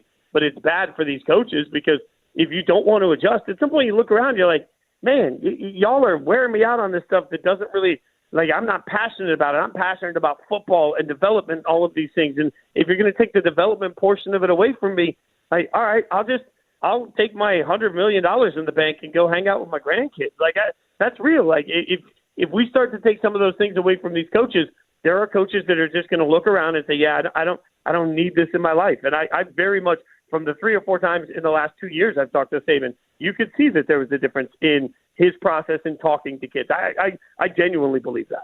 Jason Fitz from Yahoo Sports, Fox Sports Radio. Fitz, great stuff. Appreciate you, brother. Have a great week. Yep, Jason Fitz on our program saying Ben Johnson would be his top choice for the Titans and Lane Kiffin to Alabama. 615-737-1025. We'll react. Stillman and Company, 1025-1063 The Game.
If you were to start to address some of the issues in college football, where would you start?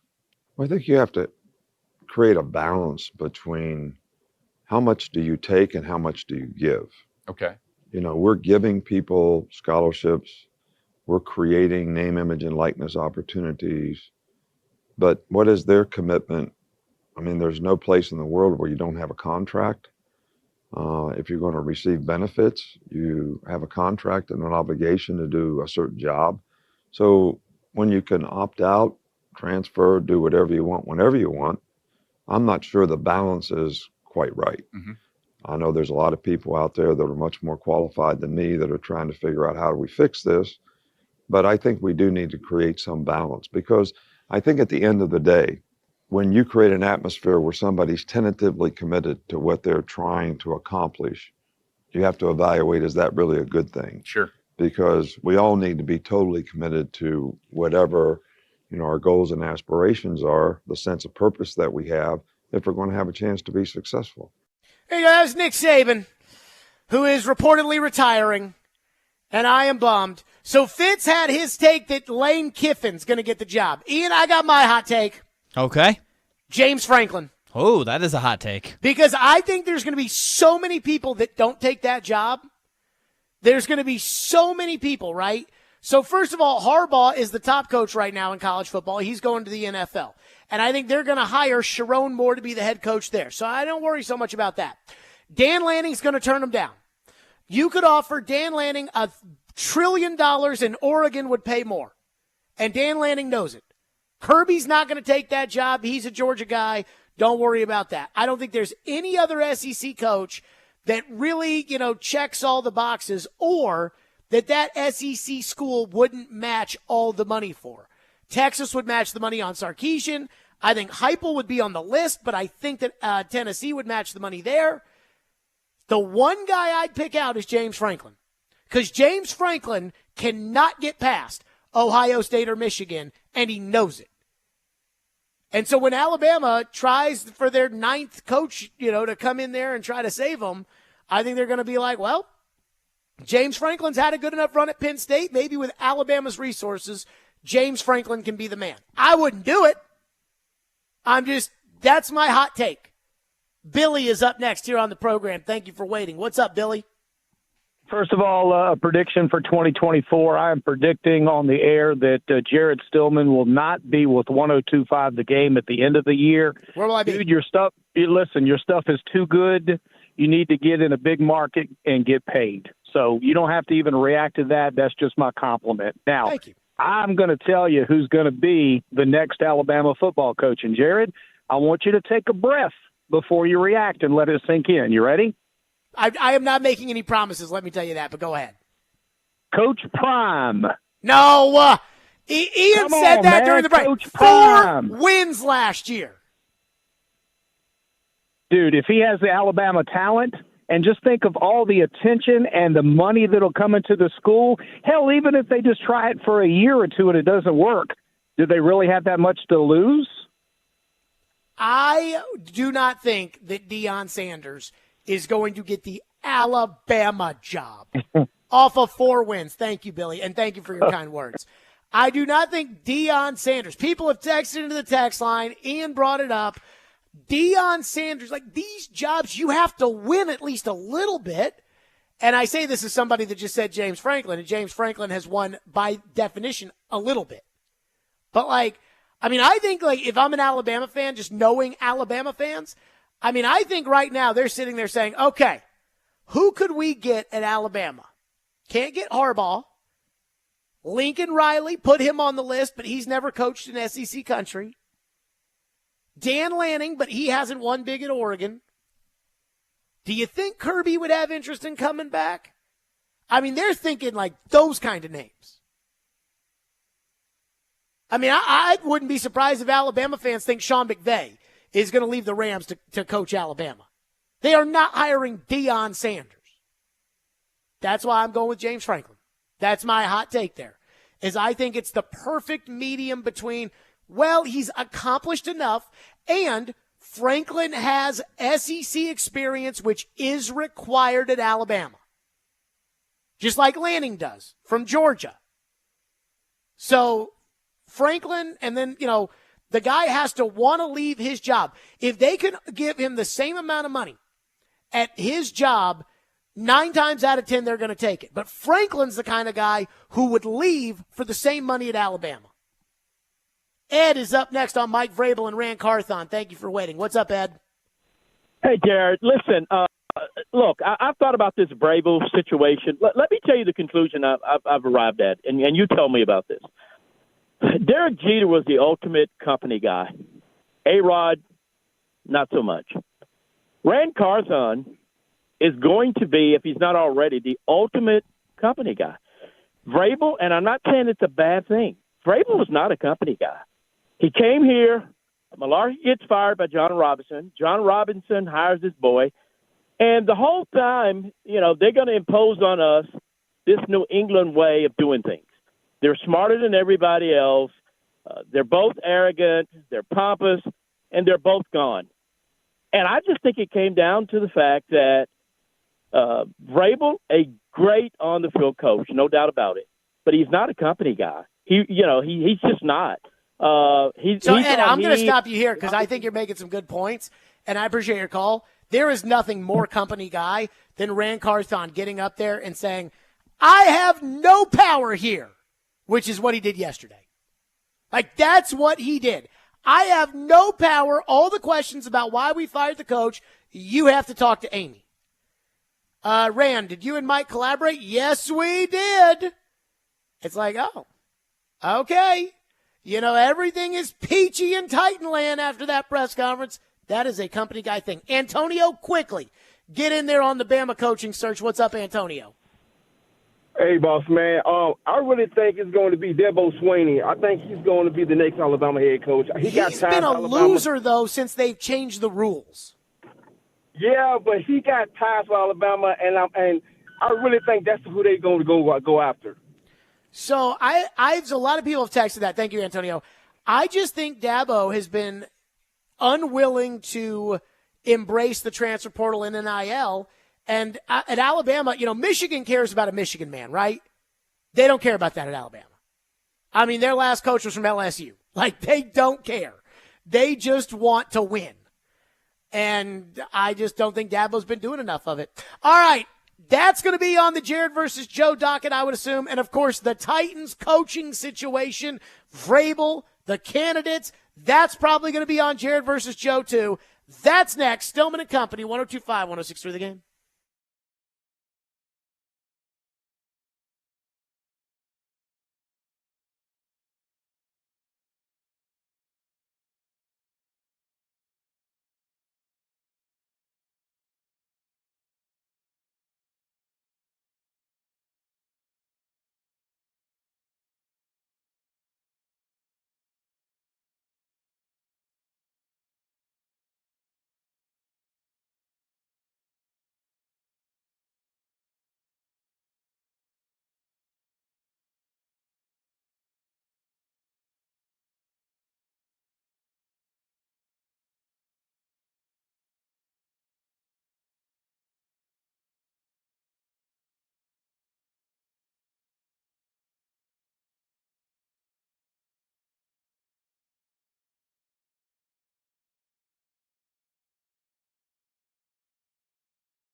Stillman and Company, 102.5, 106.3 The Game, streaming live on Twitter, Twitch, YouTube, and Facebook live from the Spring Hill Heating and Cooling Studios. It is 5 o'clock on a Wednesday. We've got a big day. The Titans, you heard in Ian's update, Titans coaching search is underway. Mike Vrabel out, and there's more stuff that's kind of coming out about that. And Nicholas Lou Saban Jr., who Joe Rexrode, when he was a young puppy, covered at Michigan State, has retired from college football. What is a very sad day. Caroline's out for Jared versus Joe today, which means Chase is in. Hello, Chase. Hello, Jared. So let's get right to it. Jared versus Joe. No commercials for the next 30 minutes. Ian, hit it. Jared Stillman versus Joe Rexrode. Now on Stillman and Company. On ESPN. 102.5 The Game. Chase, the floor is yours. All right, I figured we'd start with some Vanderbilt basketball. No, I'm just kidding. Thank you. Nashville Cats are returning to action. Yes, a lot of stuff to hit there. So I'm going to let Joe go first because Jared came up with this list, but I want Joe's response to Jared's Titans head coaching list that he put out on the show yesterday. And I know a few names on this list have already popped up as the Titans have reached out to want to interview them. But this is the order.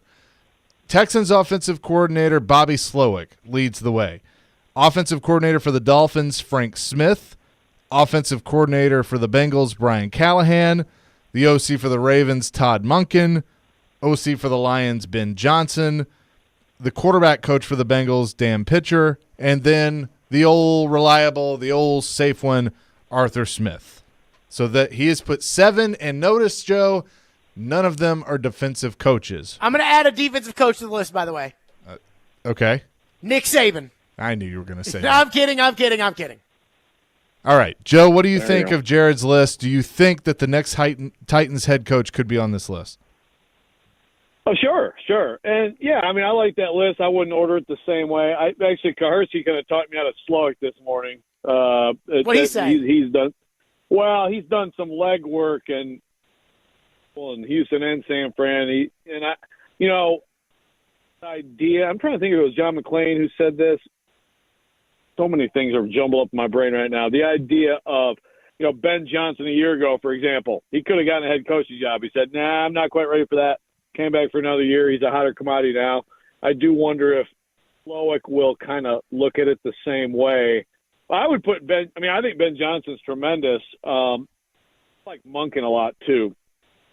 Mostly on Jared's terms of, I think an offensive coach makes sense. There's a lot of good possibilities. I like Frank Smith. I warmed up to him, kind of looking at him today. I think there's a lot to like there, but I'm not absolutely out on the idea of a defensive coach. I think Mike McDonald, I like that as an interview. I like Aaron Glenn as an interview. Aaron Glenn has done a better job. They don't have personnel. They have bad defensive personnel. They don't have anyone in the defensive interior. They have a bad secondary. He's done pretty well there, all things considered. But I would prefer an offensive coach, I think, especially just because you are in a situation now where you just disrupted things for your rookie quarterback. He's going to have to learn an all-new offense, all that stuff. You don't want to be in a situation where then you have a good year and then the OC next year goes. And so I like the idea of an offensive coach, and I like the idea maybe of like a Charles London being retained. If Levis really feels strongly about him and the work they've done together, I think that could be a favorable situation too. So I don't care about any of that. I mean, if the new coach, who's an offensive coach, thinks Charles London can coach for him, that's great. But I'm not going to sit there and tell Ben Johnson who his quarterback's coach should be. I'll let Ben Johnson or any of those guys decide who the quarterback coach should be. I am not interested in any defensive coach whatsoever. I think the game is changing. I think the offensive coach, I think you can still win with a defensive coach, but I don't think you can win consistently because I think Josh Allen hasn't been the same since Brian Daboll left. I want an offensive coach, and the one that I'm leaning more towards as I look through this is Callahan with the Bengals for 2 reasons. Number one, he comes off of that McVay tree with Zach Taylor, and I think the Titans could then go out and hire Liam Cohen to be the offensive coordinator, who obviously has a relationship with Will Levis, who also comes from the McVay tree. The second reason is because Cincinnati has been working on their offensive line, every year for the last 3 years or whatever in the offseason. And you would say, but their offensive line's still not all that great. Right. But at least the Titans can't expect to have a great offensive line.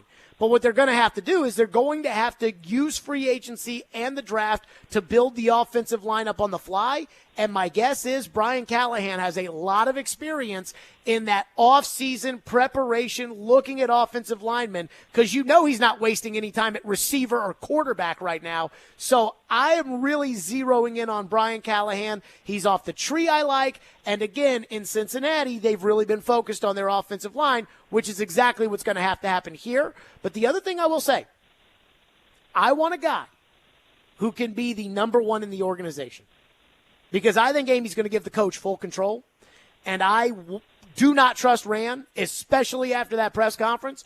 So I don't know any of these guys personally. So I don't know who would be capable of full control like Kyle Shanahan was when he left the Falcons. But that's what I want, because I'm not giving it to Rand Carthon. Joe, do you have any response? No, just less bloviating, please. Okay. Would you agree, though, that you're not going to give full control to Rand Carthon? I think ideally you have a coach. Again, this was what's so interesting about all this discussion the last couple of days, his presser, and what little that Amy said. If the San Francisco model is the model, then Rand said it's serving the head coach. So yeah, I mean, I think that's fine. I think you want a strong personality for sure. That's the thing, these whiz kid hires have worked out pretty well. I mean, way more of them have hit lately than haven't. But I still have the question. I said it today about Ben Johnson. I think he's a fantastic OC. I mean, he's extremely impressive. And, I look at him sometimes on the sideline. Like, is he a guy who's gonna? You still have to be able to do the leadership stuff and rally a whole team and work with the whole team. And that's where I just don't know with some of these guys. I just can't imagine all of them are going to work out. But based on the hit rate and just what you have with your quarterback, I think that's the better way to go. And, yes, I think that you want a strong personality who can sort of lead the whole thing. Chase. All right. Jared, you'll be first on this. Given the state of the franchise, the fan base up in arms, all these things, should Amy Adams-Strunk, not Rand Carthon, Amy Adams-Strunk call Pete Carroll? No. I mean, I love Pete Carroll. I think Pete Carroll's cool, but I mean, Pete Carroll's 72 years old. And so I don't think Pete Carroll deserved to be fired in Seattle. I was shocked that he was today fired. But I mean, at 72 years old, how many years does he have to be the head coach? And he's not even an offensive guy. And I want an offensive guy. He's a defensive guy. But wouldn't you trust him to find the right offensive guy and come in and fix some of the damage that she's created? Well, I wouldn't have a hard time if Pete Carroll was running the whole thing, like, that football czar position that we've been talking about before they fired Vrabel. I wouldn't have a problem with Pete Carroll in that spot, kind of similar to what Bill Parcells was in Miami at the end there. But I wouldn't make Pete Carroll the head coach. No, I'm not interested in that. Yeah, big no for me.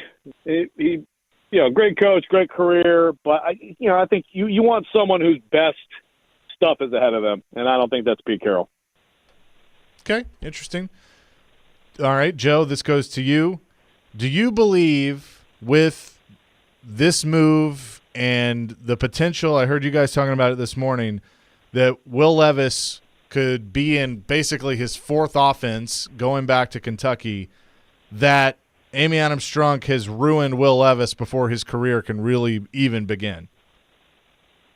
Well, I can't say ruined. I think that, there are definitely people I've talked to who, before all this happened, said, man, you have to consider Levis. If there's really anything real on Vrabel going somewhere else, you really have to consider Levis and think about what kind of growth did you see from him this year? How much does that matter? How much does he connect with these coaches? Because you can really mess up a young quarterback if you change up on him a lot. But remember, 4 and 4 years includes Penn State, so he left Penn State, and then he had 2 different OCs at Kentucky, and now of course this year. So it's 1 year in the NFL.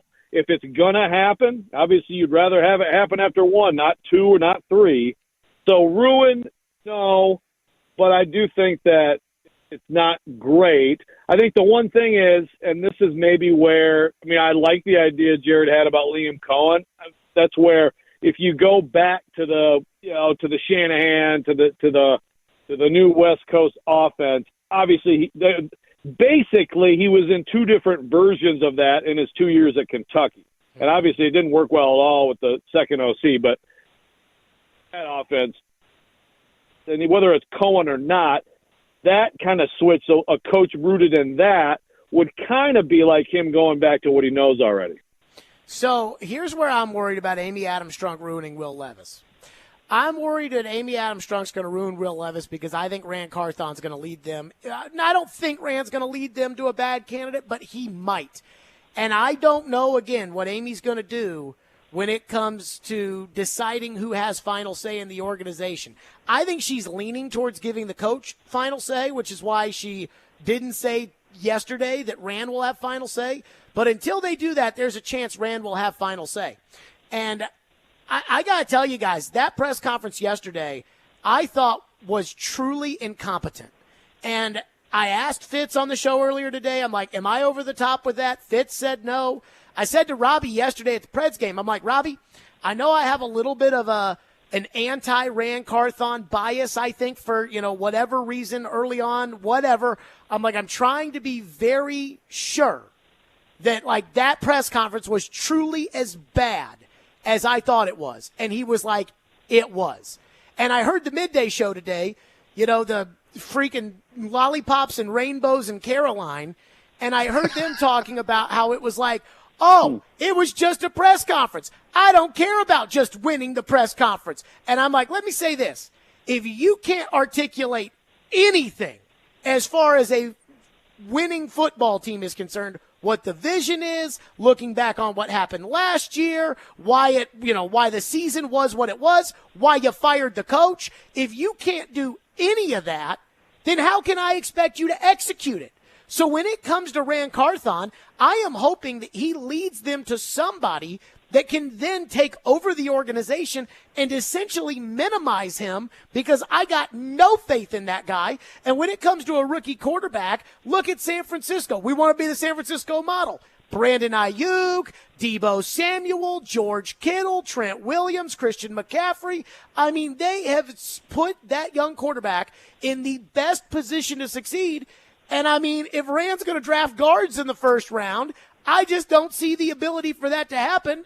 And I don't think Rand thought that they did a bad job this offseason, so I got no faith in them. So, yes, I am worried Amy's going to do it, but I think it's because I think she's got too much faith in Rand, and I don't know. That press conference yesterday, to me, was like the nail in the coffin, where I was like, oh, no, no, no. Okay, so you've said this a few times now. Why do you think that Amy Adams-Strunk is going to allow her GM to lead the coaching search, but then she's going to give all the power to the head coach? Well, I feel fairly certain, based off some conversations, that Rand is going to lead the search. So that is why I think she's going to let Rand lead the search. I also think, leading the search, what that means is, Rand, get me all the candidates, and then I'm going to interview them, which is what I think is going to happen. But I think she's going to give full power to the coach. They're going to say this is the San Francisco model. That's what they're going to say, where, hey, they collaborate, they work together, they this, they that, but Shanahan ultimately has final say. They're going to bank on that, but I think they're really going to do it because I don't think they probably trust Rand Carthon to be able to pick the players on a daily basis. That's just my gut. Joe? Yes. Well, as far as the Rand presser, I guess I'm probably somewhere in between. I didn't necessarily hear the stuff Jared was referring to from those guys, but it was bad presser. I mean, yeah, Rand's leading the search, but won't comfortable even telling us that. He's just like a dude with a vote in the room. There were some weird answers for sure, but I had a former GM, Joe, to that point. I had a former GM text me that said, I heard him say that, and I thought, you're the GM. There were some weird answers for sure, and excuse making, all that stuff. But I will say that I'm very disappointed in Jared for not sharing and amplifying the true outrage, which is that Amy Adams-Strunk can't even answer questions. Oh, I don't. About I mean, a huge I, move would like I this. prefer her? Would I prefer her to sit up there and answer the questions? Yes. And do I think that maybe the narrative of the game changes a little bit when you ask everybody for $1.2 billion? Yes. But this idea that, like, Rand Carthon couldn't have done better yesterday, and that it's like, oh, they put him in a bad spot. No, they didn't. Put him in a bad spot. There's two things. You just said two things. They're both true. This is where people struggle. You sometimes struggle here, but sure. in this I know case, what you're going to say. Yeah, in this case, yes, he did get hosed by having to answer, and yes, he could have done much better.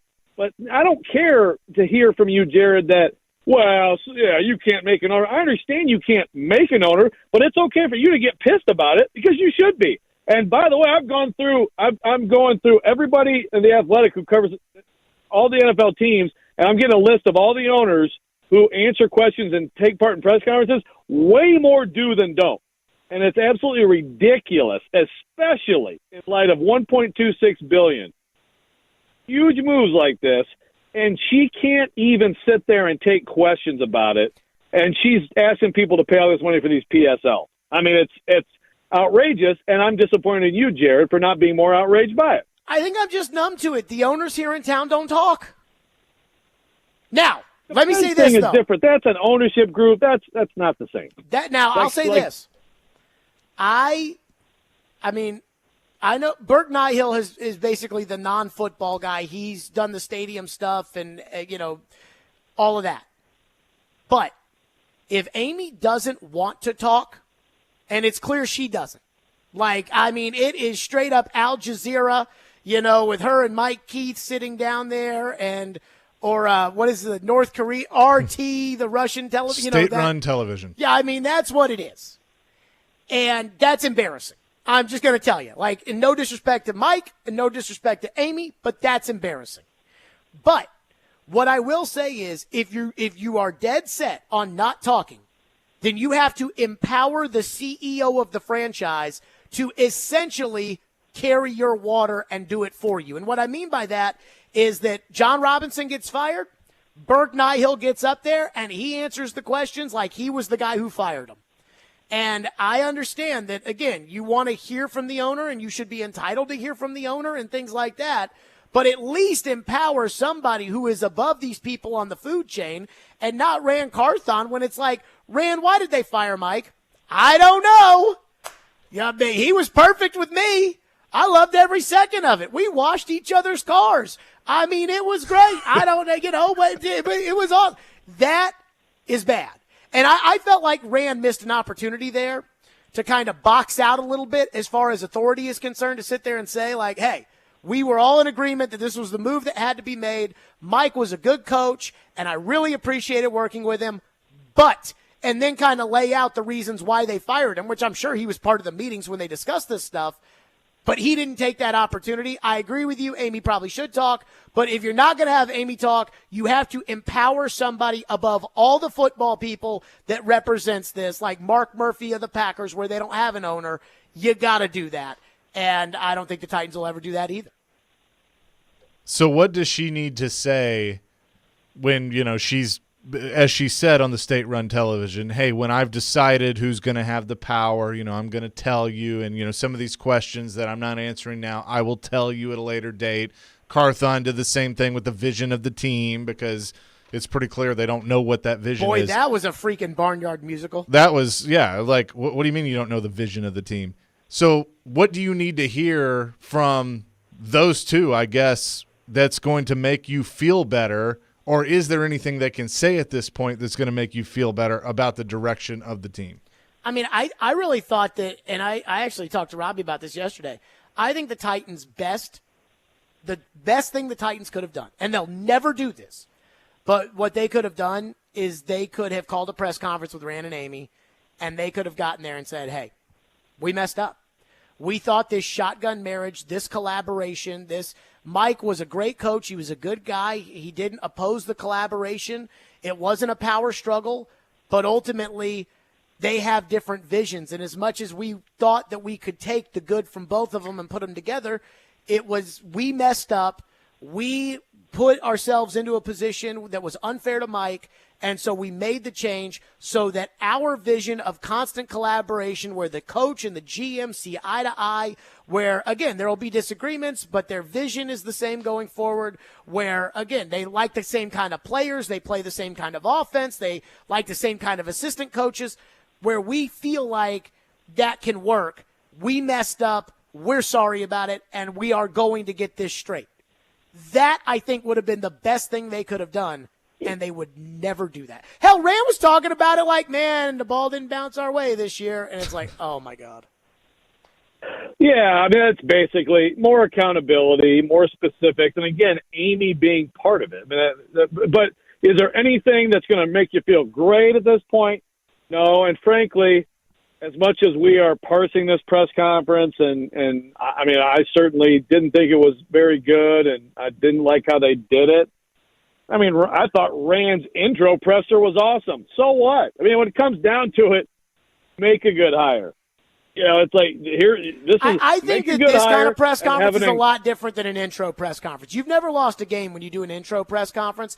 This kind of press conference shows leadership, accountability, and then, again, the vision, which he declined to comment on. Does, but another part of this is you're talking about leadership, accountability, all that stuff. I firmly do not believe that Rand Carthon was involved in the firing of Mike Vrabel. I mean, I asked about input, but I don't believe he was. So it's, again, he's having to answer for something that he found out like everybody else did. You know what I mean? It's just, so, yes, of course you're right. Intro pressers usually are wins. Most people have great intro. Jeremy Pruitt's intro presser, fantastic job. Kenny Payne, the worst basketball coach in the history of basketball, had a great intro presser. So, but yeah, more accountability, more specifics, Amy involved. When it comes down to it, good or bad yesterday, it's just about just show us. Okay, real quick, because I know Joe has to go, so you can lead off. Who replaces Nick Saban at Alabama?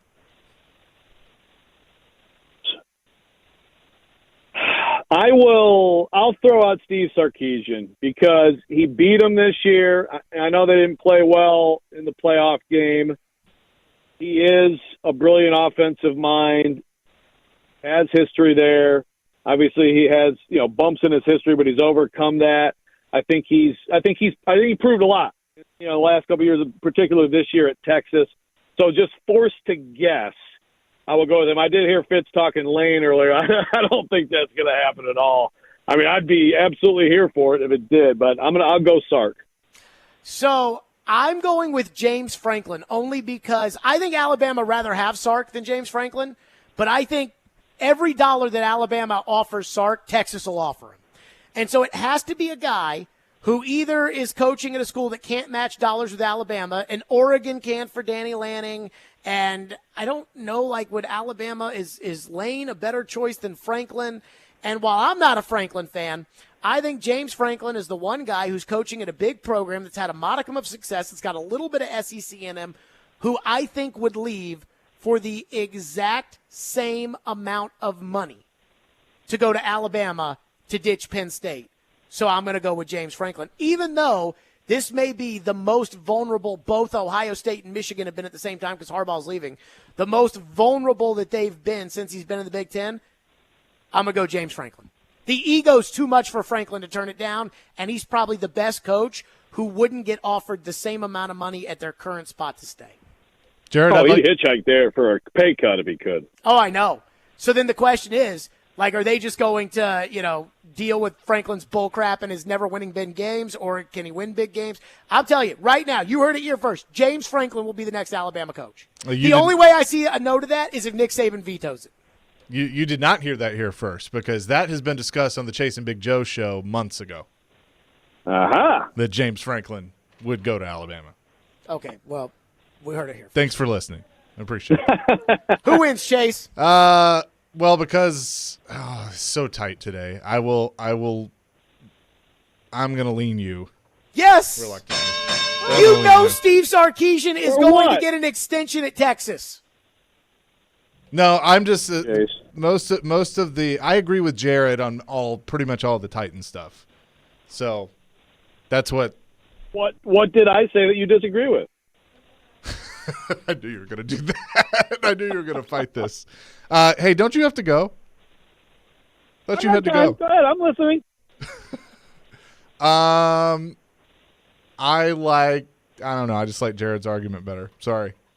I don't have anything specific. Wow, Jared. I think this is a win under protest, Jared. This one gets a asterisk like the Michigan national title, Jared. This Why one can't comes you with an just asterisk. take a loss? Under Why protest. do you always need an explanation? Well, just explain it. Well, dude, I haven't lost in months. Just explain it. Here's why I would pick me over Joe if I had to say something. Here's where I'd pick me over Joe. When Joe pulled the Willie Donick of I don't care about press conferences. This was a big press conference, and Rand Carthon, in terms of credibility and authority, blew it yesterday. And you know that. Yeah, I agree with that. The press conference thing, you do have to, as much as it doesn't matter in the long run, you still have to win some press conferences, and yesterday was one that they really needed to win, and they blew it. Nobody in town thinks this guy has any authority after yesterday. He looked weak. He looked very weak. Your thoughts, Joe? I agreed with you. I'm just saying I have a bigger issue with who wasn't there and how, in the situation he was put in, he was bad. There's no doubt. He was bad. But that's fine. Take your W, Jared. Take your asterisk W.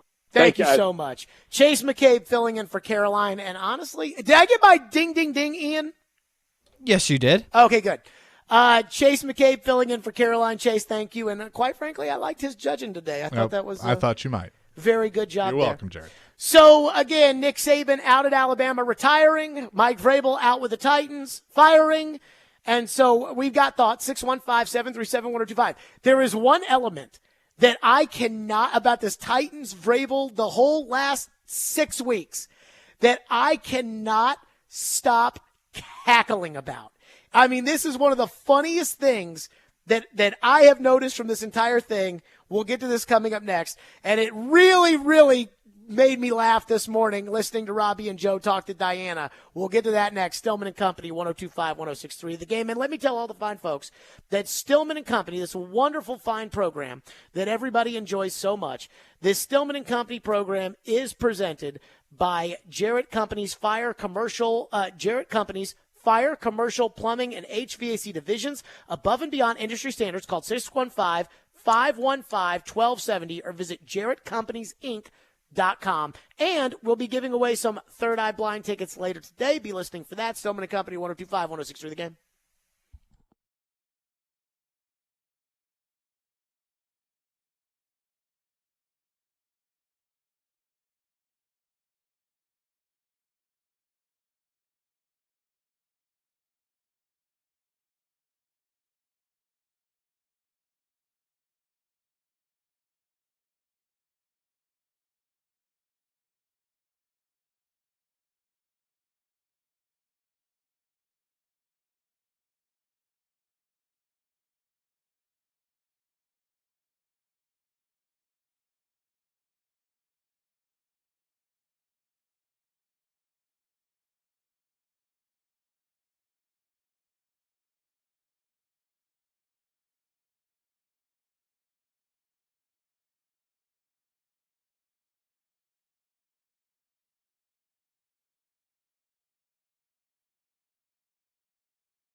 I spoke with high-ranking sources, guys, 6-7 weeks ago, and there wasn't even a blip, a hesitation, a pause about their feelings about the future of the Tennessee Titans.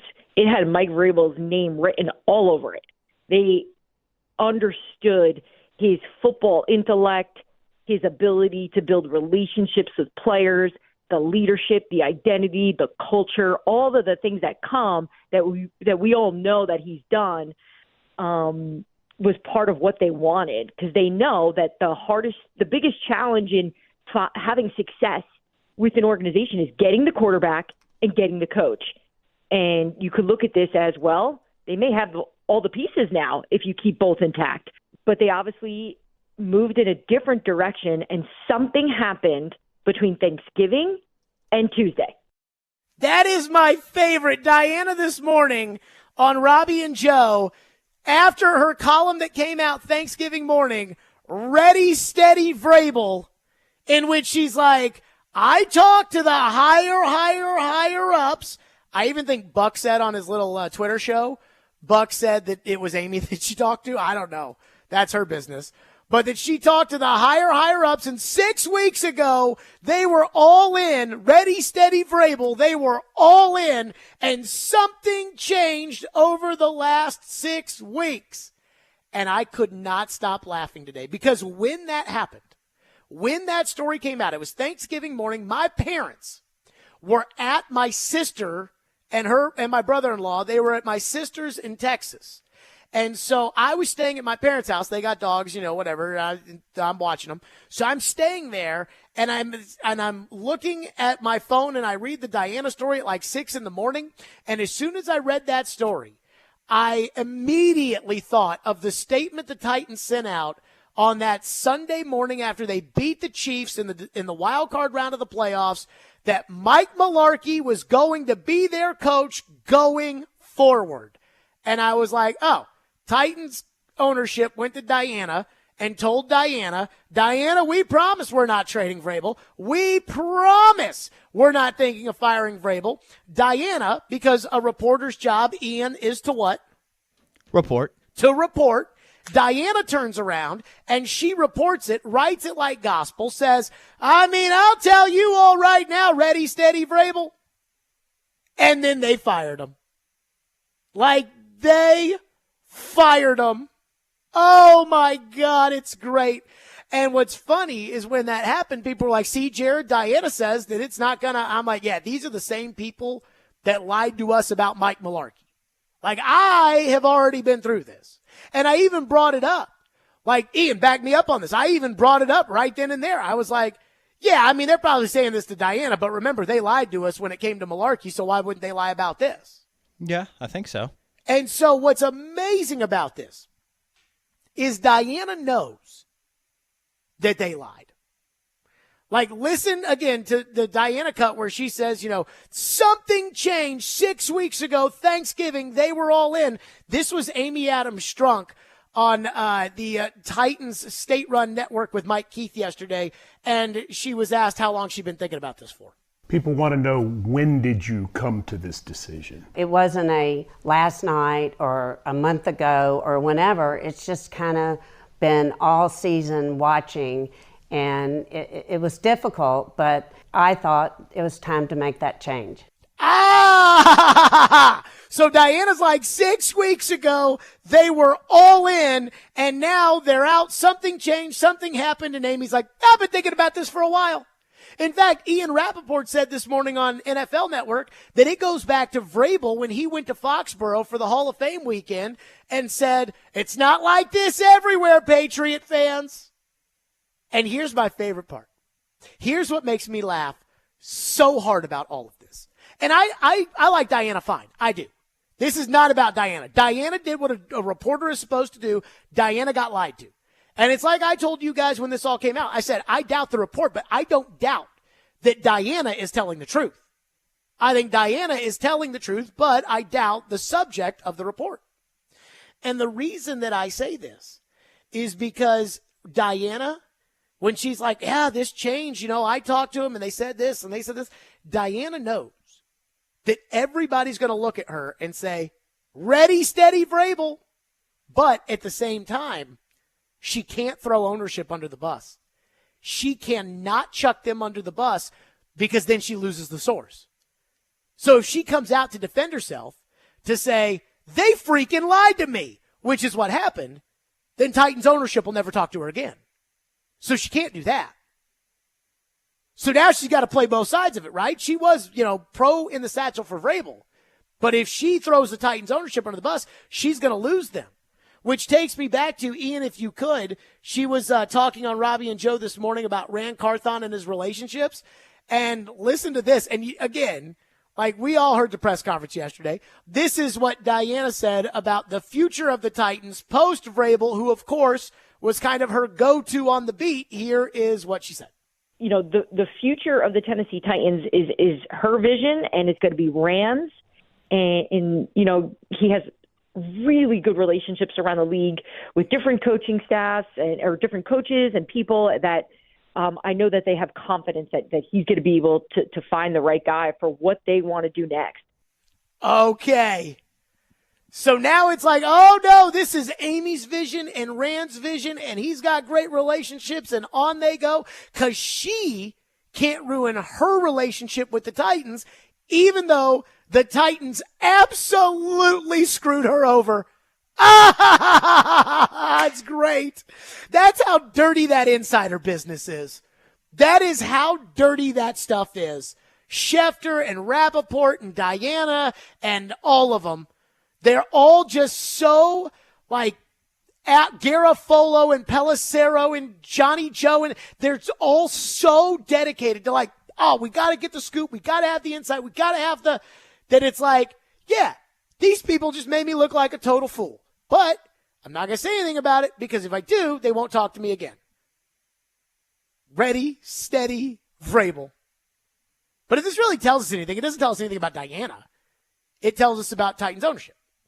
Which, again, fool me once, shame on you. Fool me twice, shame on me. I bought the malarkey thing. When I saw this, I was like, we've already been through this with you guys. I ain't buying this one. 615-737-1025 is our phone number, 615-737-1025 if you want to weigh in here on our program. One texter into the text line says, sounds like Amy and Rand tried to get back at Diana for leaking the C.J. Stroud rumors. I don't think that's what it was. I couldn't tell you what it is. I think what it may have been, to be completely honest with you, is the same as the malarkey thing. They just wanted to make the chatter go away. And they thought they could do that. On the malarkey front, it went away. Like, they put out that statement on Sunday, and for that Patriots week, nobody talked about it. Nobody thought he was getting fired. Nobody, any of that. But when this came out, after the malarkey thing, I was like, nah, I'm not buying this.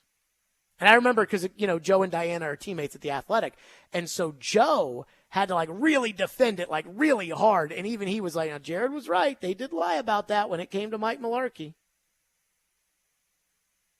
Texter says, Gino says, do you think Amy got angry or offended by what Vrabel said at the New England event and how much that got spread around and that it was in the back of her mind in this firing?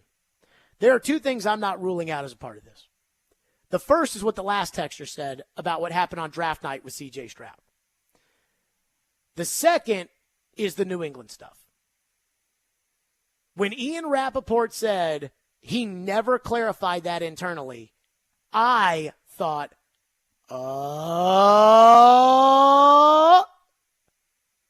but we'll never know. And they'll never tell us. And even when they do tell us, they may not be telling the truth.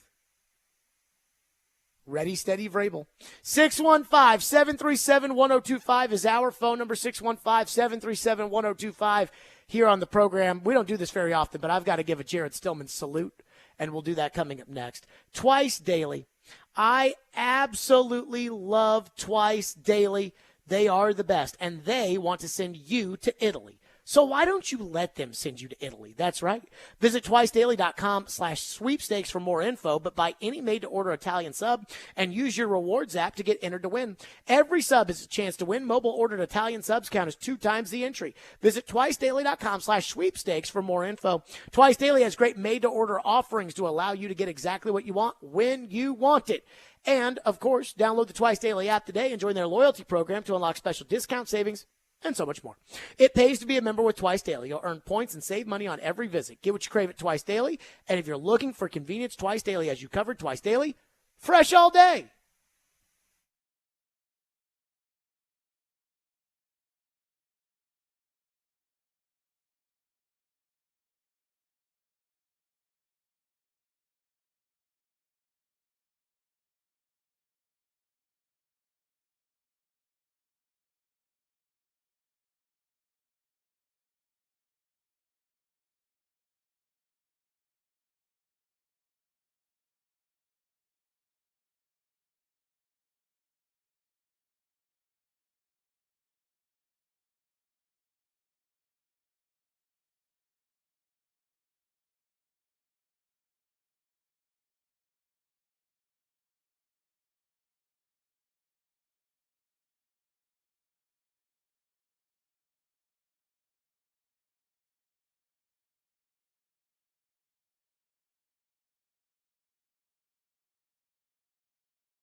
Stillman and Company, I have to do this because both guys are retiring today, one by choice, Nick Saban, and I think Pete Carroll got fired in Seattle, where he'll be an advisor. But we got to give a Stillman and Company salute to those gentlemen.